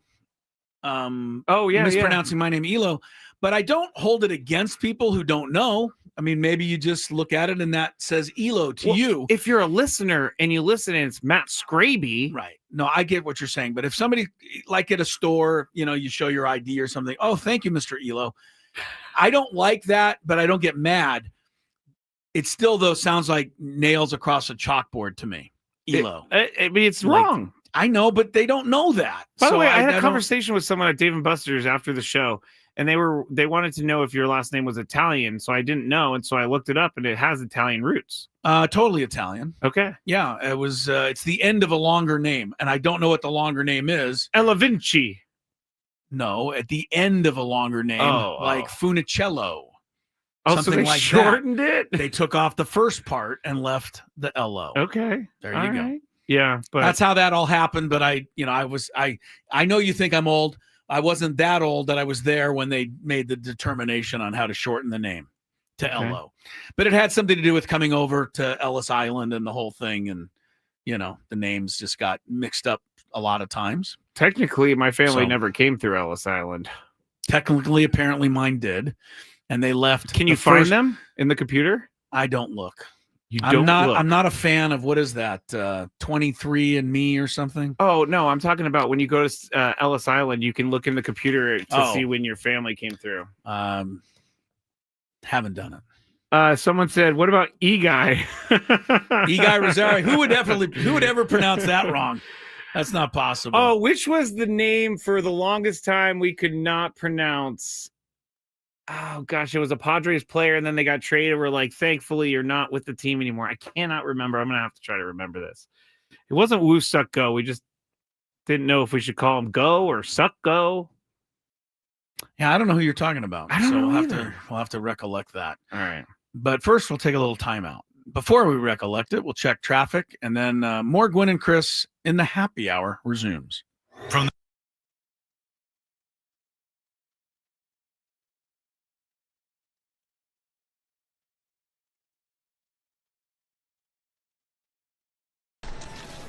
What are we doing, guys? I'm going to see the museum for the first time ever. It's going to be sweet. See my dad's plaque. See where Trevor's plaque is going to be. It's going to be pretty dope.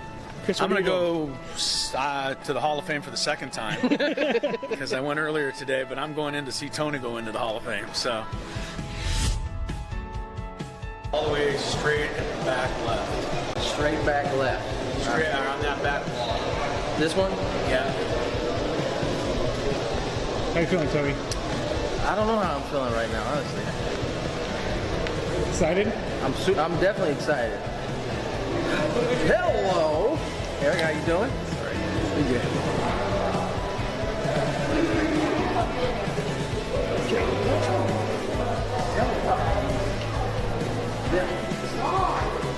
Wow.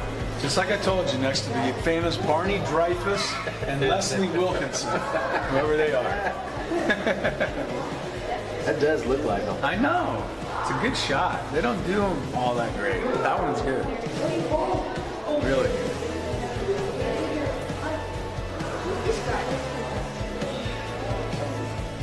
I missed a year. 300. Must have been bad. Huh? Are you a baseball player? I used to be. Not anymore, though. Oh, it's so cool. What team did you play on? I can give you a long list of them. Brewers, Padres, Dodgers, Phillies, Nationals. What position did you play? I played outfield. This was my dad.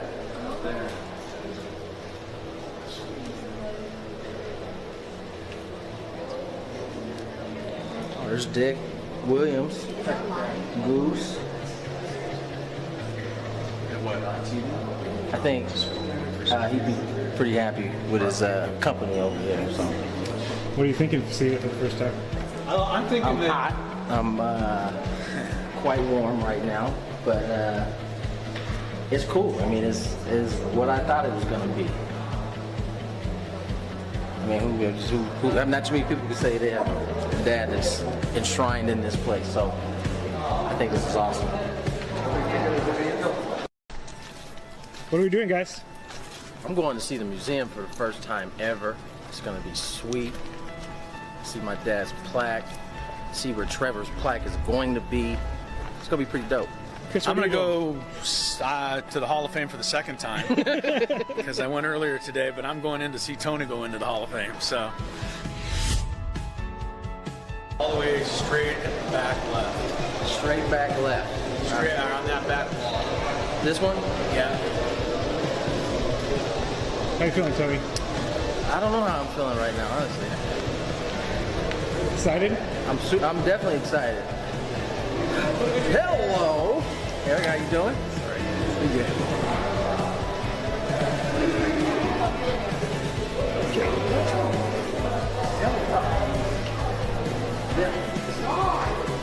Wow. Just like I told you, next to the famous Barney Dreyfus and Leslie Wilkinson, whoever they are. That does look like them. I know. It's a good shot. They don't do them all that great. That one's good. Really good.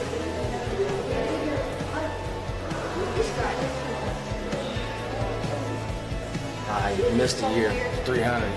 Must have been bad. Huh? Are you a baseball player? I used to be. Not anymore, though. Oh, it's so cool. What team did you play on? I can give you a long list of them. Brewers, Padres, Dodgers, Phillies, Nationals. What position did you play? I played outfield. This was my dad.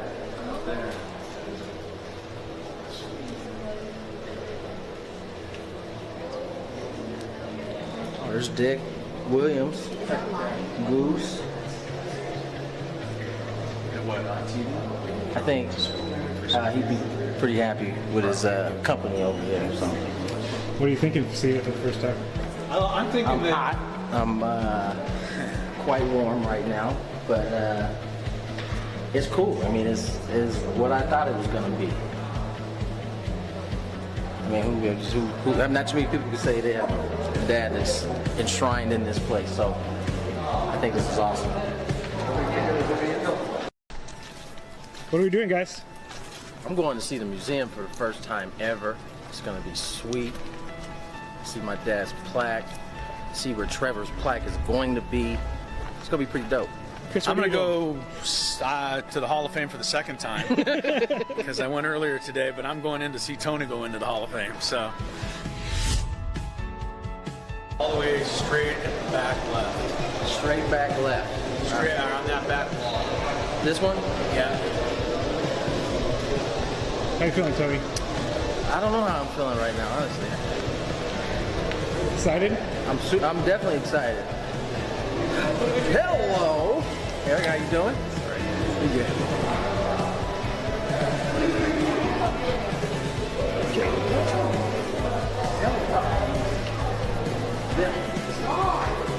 Wow.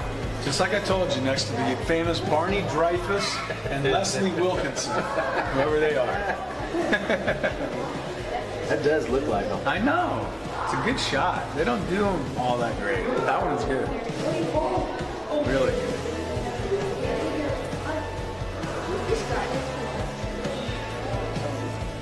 I missed a year. 300. Must have been bad. Huh?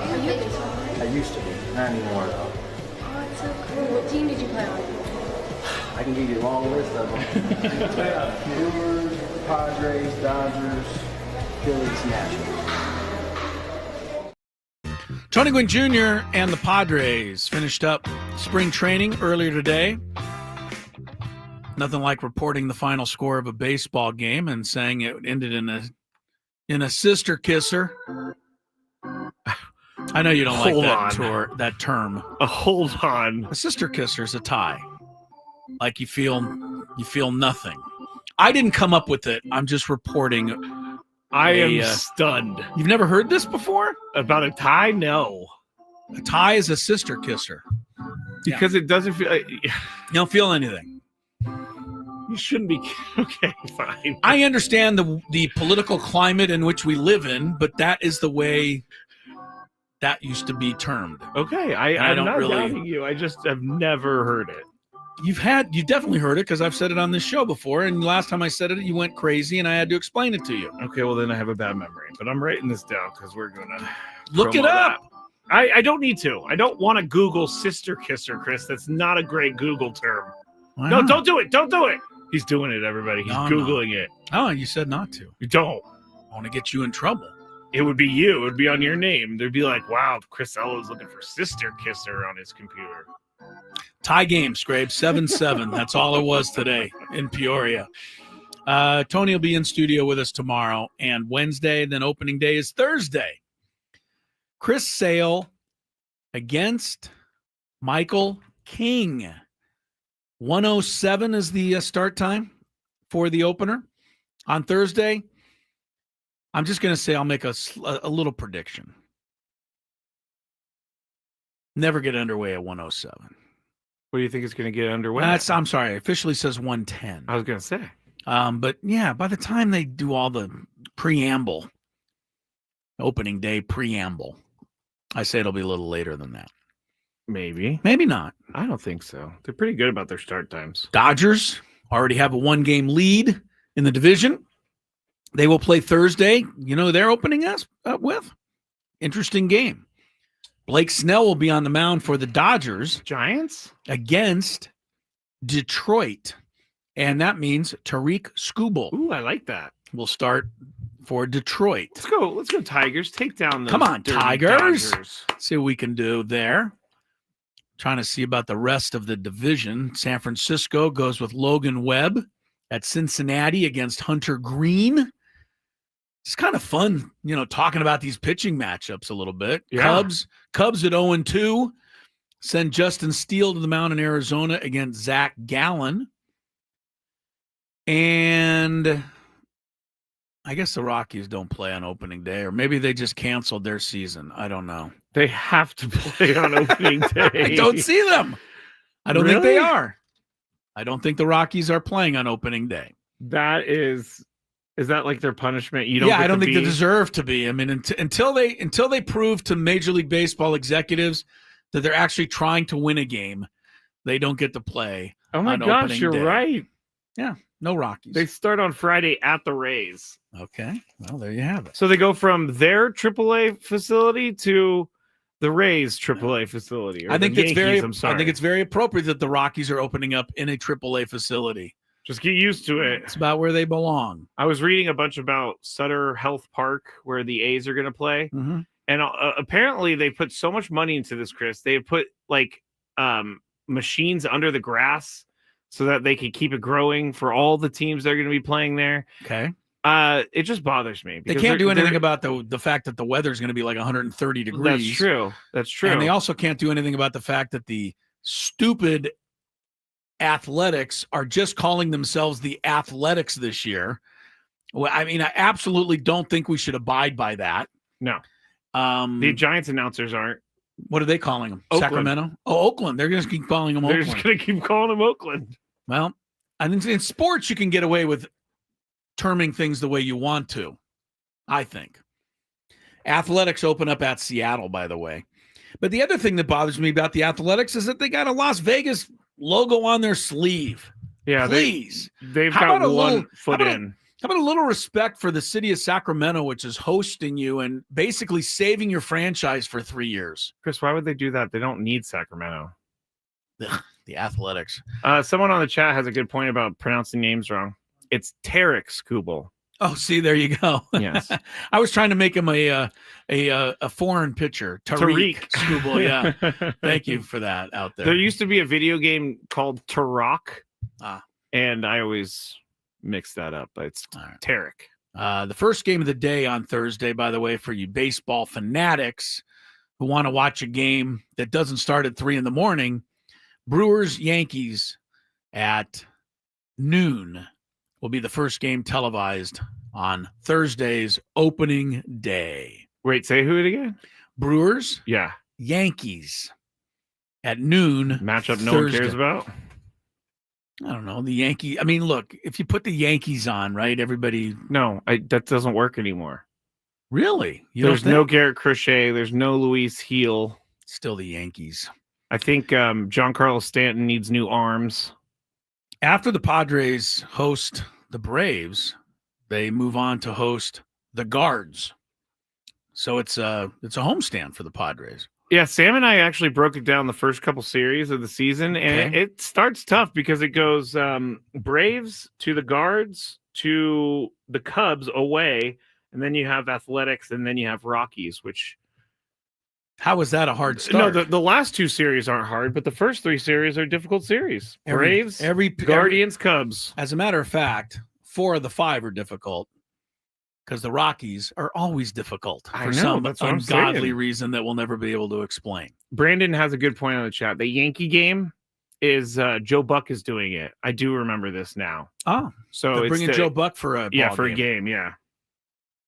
We talked about Mookie Betts earlier and how sick he's been, losing all this weight and dealing with his stomach illness, not eating food for like 3 weeks.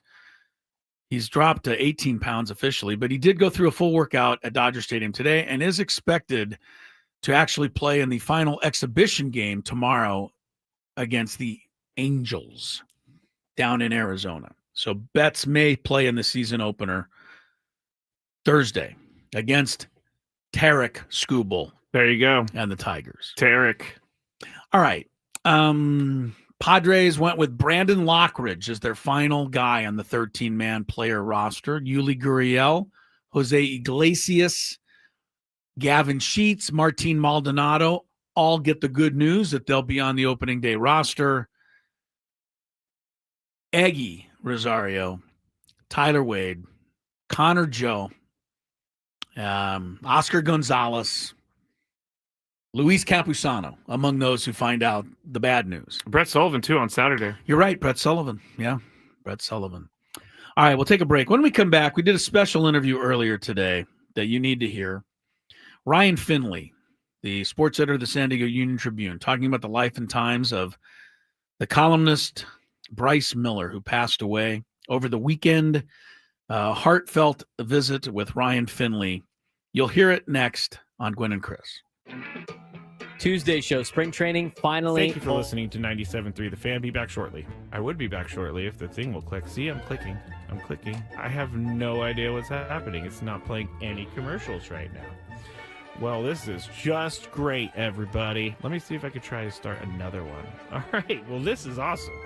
On the air right now with no help, and there are no commercials to be played. Actually, you know what I'm going to do, everybody? You're getting a real live thing right here. This is real live Matt Skraby. I'm going to have to restart Wide Orbit real quick. So goodbye, Wide Orbit. It's not even closing. I'm going to text Adam, and I'm going to say, Adam, I tried to go to break and the commercials did not play, and the program won't shut down. Oh, you know what I'm going to do? I'm going to have to do some Control-Alt-Delete over here. Control-Alt-Delete. Okay, I got it. Task Manager. It's not coming up. There it goes. Task Manager came up, everybody. I have no idea. I'm way too generous with my stroke giving. Never mind. Are you really? Never mind. Wait. I did not mean for that to happen. I did not. That sounds like a promo to me. Skraby's giving out strokes. I can't wait to hear that one. I'm going to laugh for a while on that one. Nate says, Skraby, maybe you should date her. You might be a generous stroke giver, but I don't think she really wants to leave her boyfriend for that. All right, that was good. In full disclosure, I'm reading this. Tony can't gather himself right now. That was a good one, Chris. That was a really good one. So I saw this at 7-Eleven, and I had to get it. It's called the One Chip Challenge. It was sitting there in the aisle, and I thought, why not? Because I am into spicy stuff. But this thing looks pretty hot. I'm not going to lie. It says a Reaper pepper and a Scorpion pepper. It's also in the shape of a coffin, which doesn't make me very happy about that. Doesn't make me feel good. Oh, extreme heat, it says. I'm going to try a little bit first, just so I don't die, I guess. That's the thing I'm saying. This looks...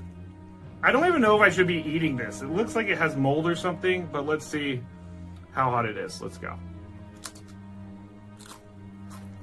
There's a little bit of spice there. It's going. Oh, man. This is hot. Not that bad, though.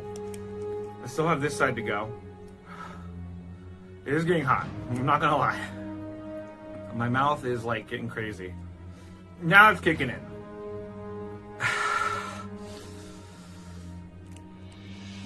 I'm not sure if I'm gonna finish this. Honestly, it's getting serious. I gotta go with the milk. My mouth is dying right now.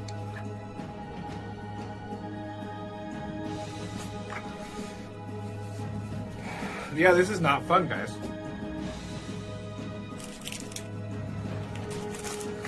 Never gonna do that again because my mouth is on fire. Thank you for listening to 97.3 The Fan. Be back shortly. I would be back shortly if the thing will click. See, I'm clicking. I have no idea what's happening. It's not playing any commercials right now. Well, this is just great, everybody. Let me see if I could try to start another one. All right. Well, this is awesome. On the air right now with no help, and there are no commercials to be played. Actually, you know what I'm going to do, everybody? You're getting a real live thing right here. This is real live Matt Skraby. I'm going to have to restart Wide Orbit real quick. So goodbye, Wide Orbit. It's not even closing. I'm going to text Adam, and I'm going to say, Adam, I tried to go to break and the commercials did not play, and the program won't shut down. Oh, you know what I'm going to do? I'm going to have to do some Control-Alt-Delete over here. Control-Alt-Delete. Okay, I got it. Task Manager. It's not coming up. There it goes. Task Manager came up, everybody. I have no idea. I'm way too generous with my stroke giving. Never mind. Are you really? Never mind. Wait. I did not mean for that to happen. I did not. That sounds like a promo to me. Skraby's giving out strokes. I can't wait to hear that one. I'm going to laugh for a while on that one. Nate says, Skraby, maybe you should date her. You might be a generous stroke giver, but I don't think she really wants to leave her boyfriend for that. All right, that was good. In full disclosure, I'm reading this. Tony can't gather himself right now. That was a good one, Chris. That was a really good one. So I saw this at 7-Eleven, and I had to get it. It's called the One Chip Challenge. It was sitting there in the aisle, and I thought, why not? Because I am into spicy stuff. But this thing looks pretty hot. I'm not going to lie. It says a Reaper pepper and a Scorpion pepper. It's also in the shape of a coffin, which doesn't make me very happy about that. It doesn't make me feel good. Oh, extreme heat, it says. I'm going to try a little bit first, just so I don't die, I guess. That's the thing I'm saying. This looks... 6 to 7 tonight. Tony will be back in studio with us tomorrow on Wednesday. One of the guys I like that comes on the show a lot is Mark Ziegler. Here's one of the reasons I like him.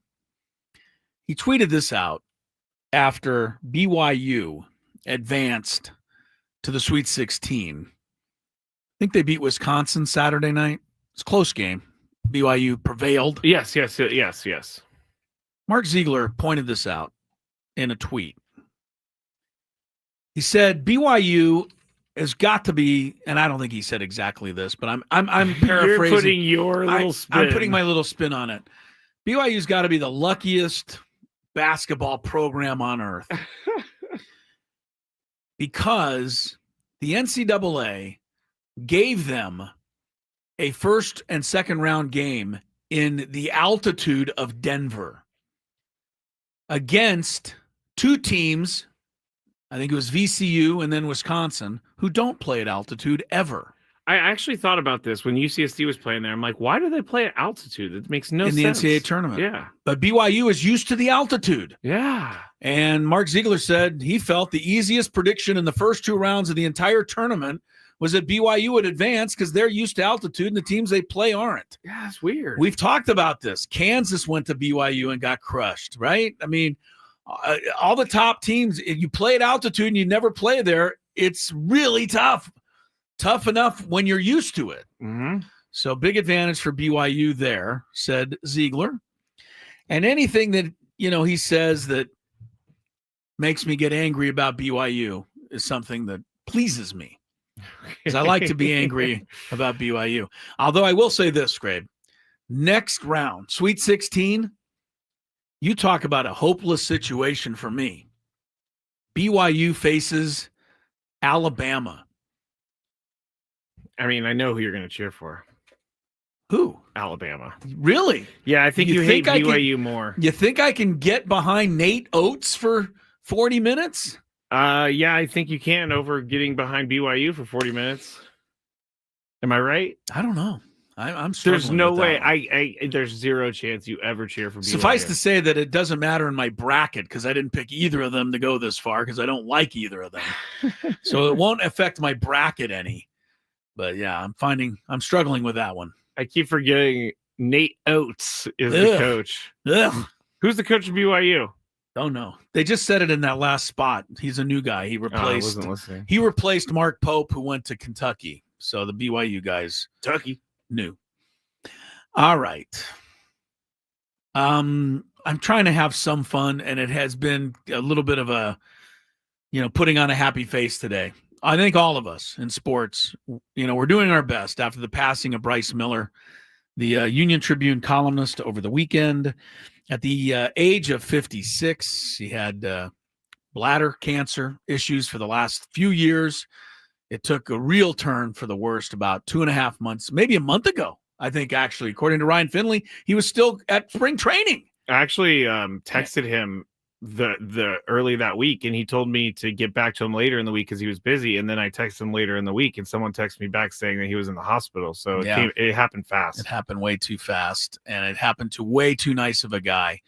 We'll check traffic one more time, and then our visit with the sports editor of the Union Tribune, Ryan Finley, talking about the life and times of our friend Bryce Miller. From the after accidents or injury, here's Kelly Danick.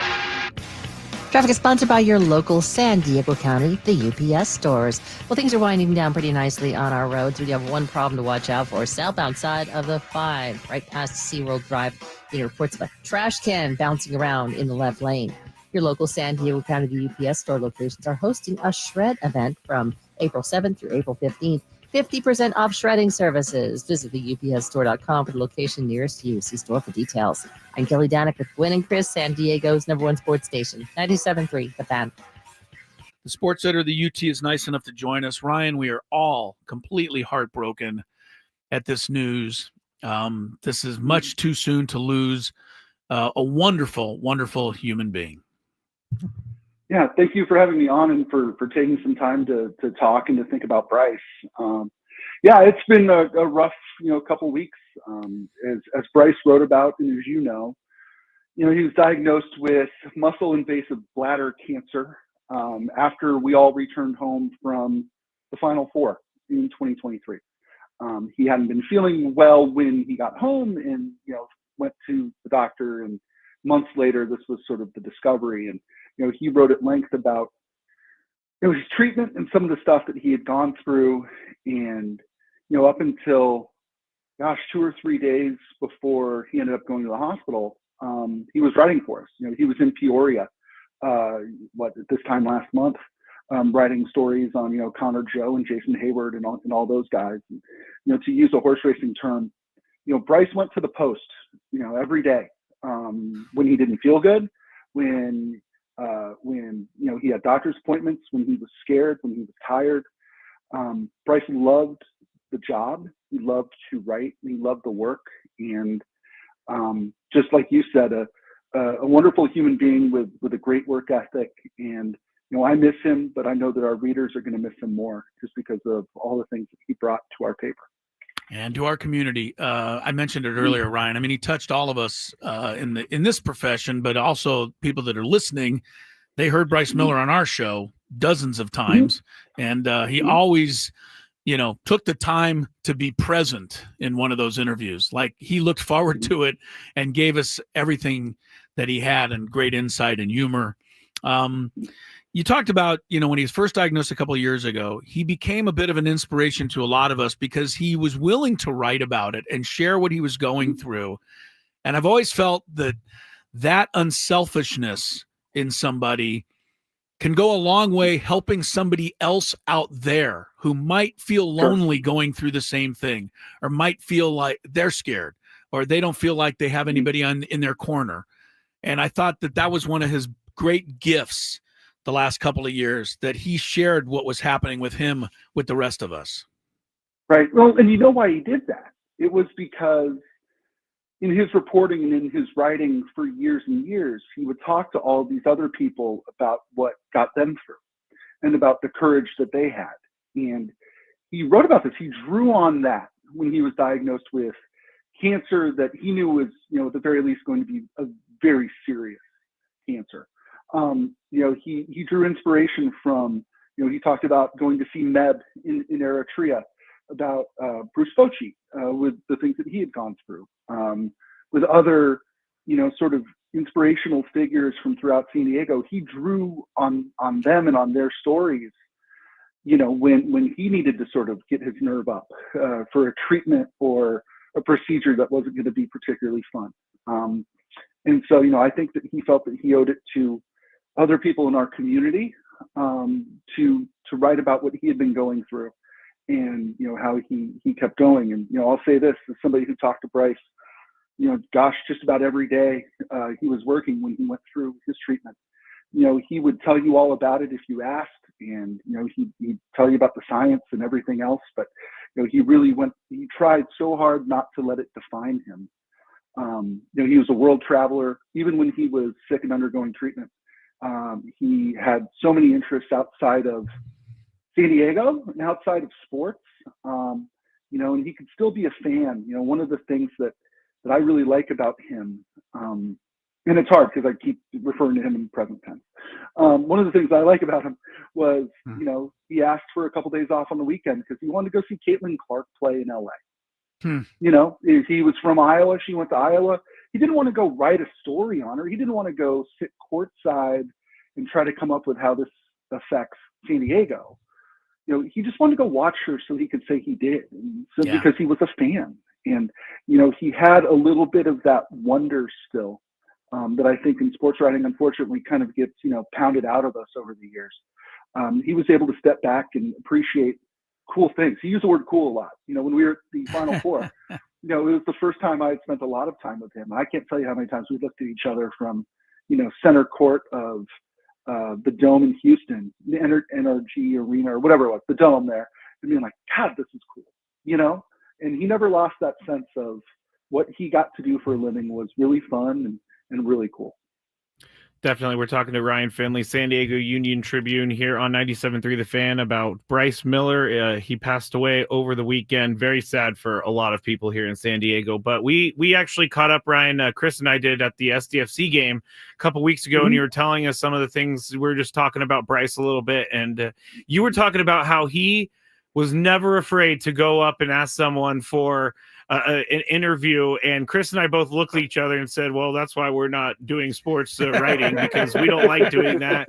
But for someone who wants to go into sports writing, how can they emulate what Bryce did to make them a good writer? Like you're just intervene. He had story in columns where he would say, oh yes, I was sitting at so-and-so's house and talking for a few hours. Yeah. We're like, who gets invited to people's house to do Bryce interviews? Miller does. The Bryce Miller did, right, Ryan? Yeah. He did. And, that's fearless in a way. And it's funny to in the scope of what we're talking about, fear shouldn't be, hey, I'm afraid to go up and talk to somebody, but it's hard. You guys have been there. I've been there. Not only to be able to go approach somebody and talk to them, but to spend time with them and get to know them and build their trust. It's hard, especially when you're dealing with professional athletes and coaches. It's hard to build the trust of somebody when you're in the media. You're viewed differently by these guys. You're viewed as somebody who could potentially, write something that could cause, a giant pain for them, and Bryce was just always, he said yes. That I think that I included something like that in the obituary that we ran today. He said yes to things.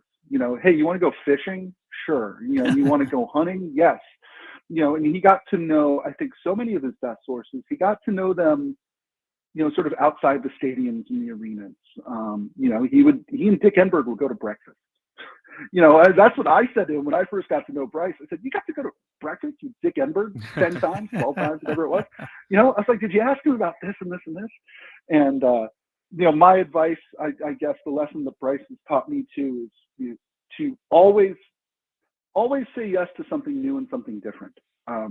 Bryce's magic, what made him so good at his job, wasn't what he could do from a Padre game or what he could do from the Final Four, as cool as we all thought that was. It was, hey, Bryce, I need something on the San Diego Mojo, for instance.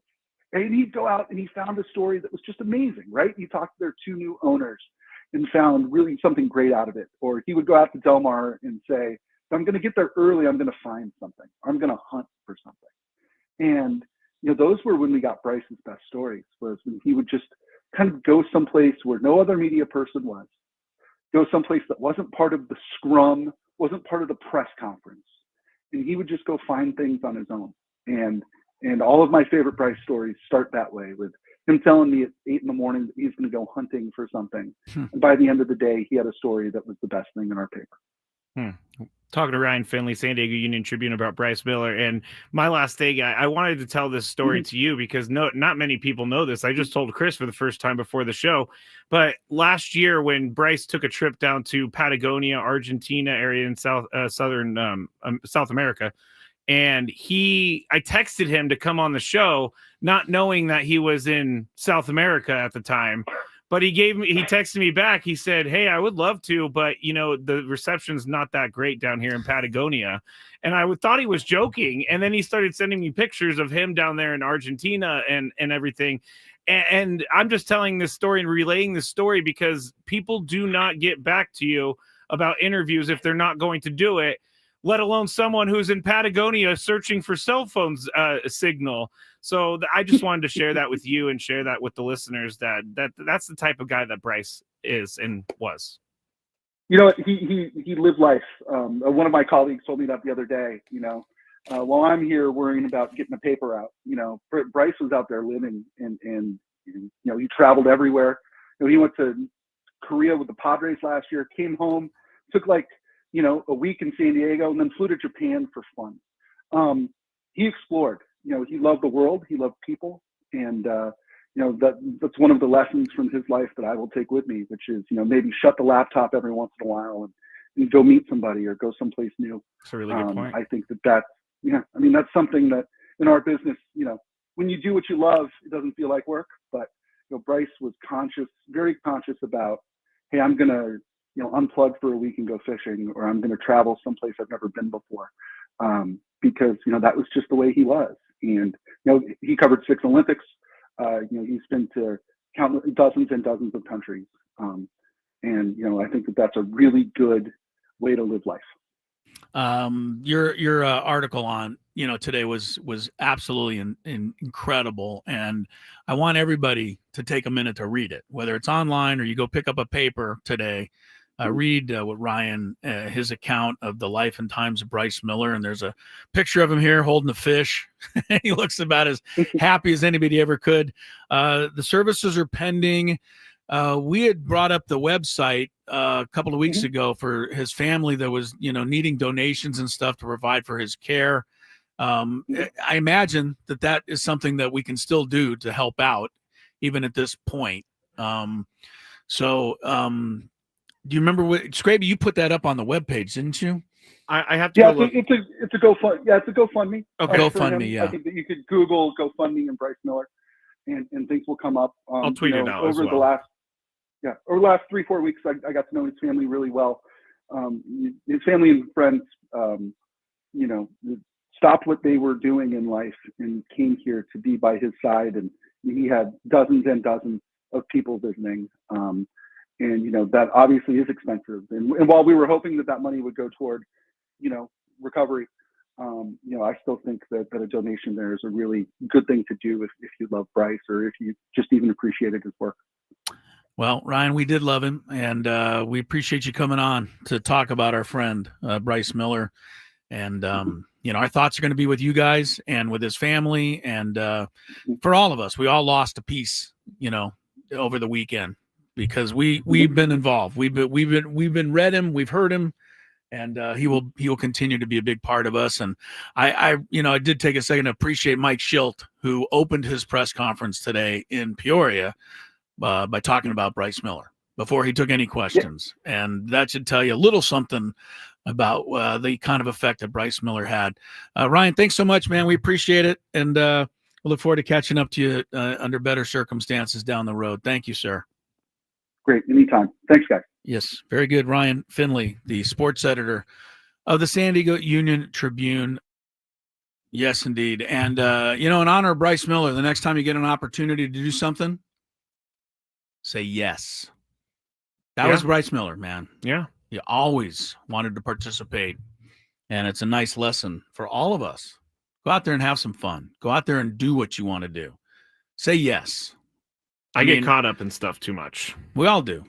Way too much. Yeah. Thinking about what this person will think, what that person will think, what it'll mean, what, is going to be difficult about doing it. Bryce Miller was the guy who said, yes, let me experience it. I'll let you know later what I thought of it. I think that's a good way to go. Yeah, I do too.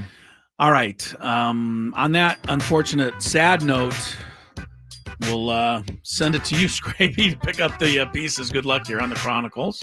We'll make the Chronicles fun. Bryce would have wanted the Chronicles to be fun. Yes, he would. Very good. You're right.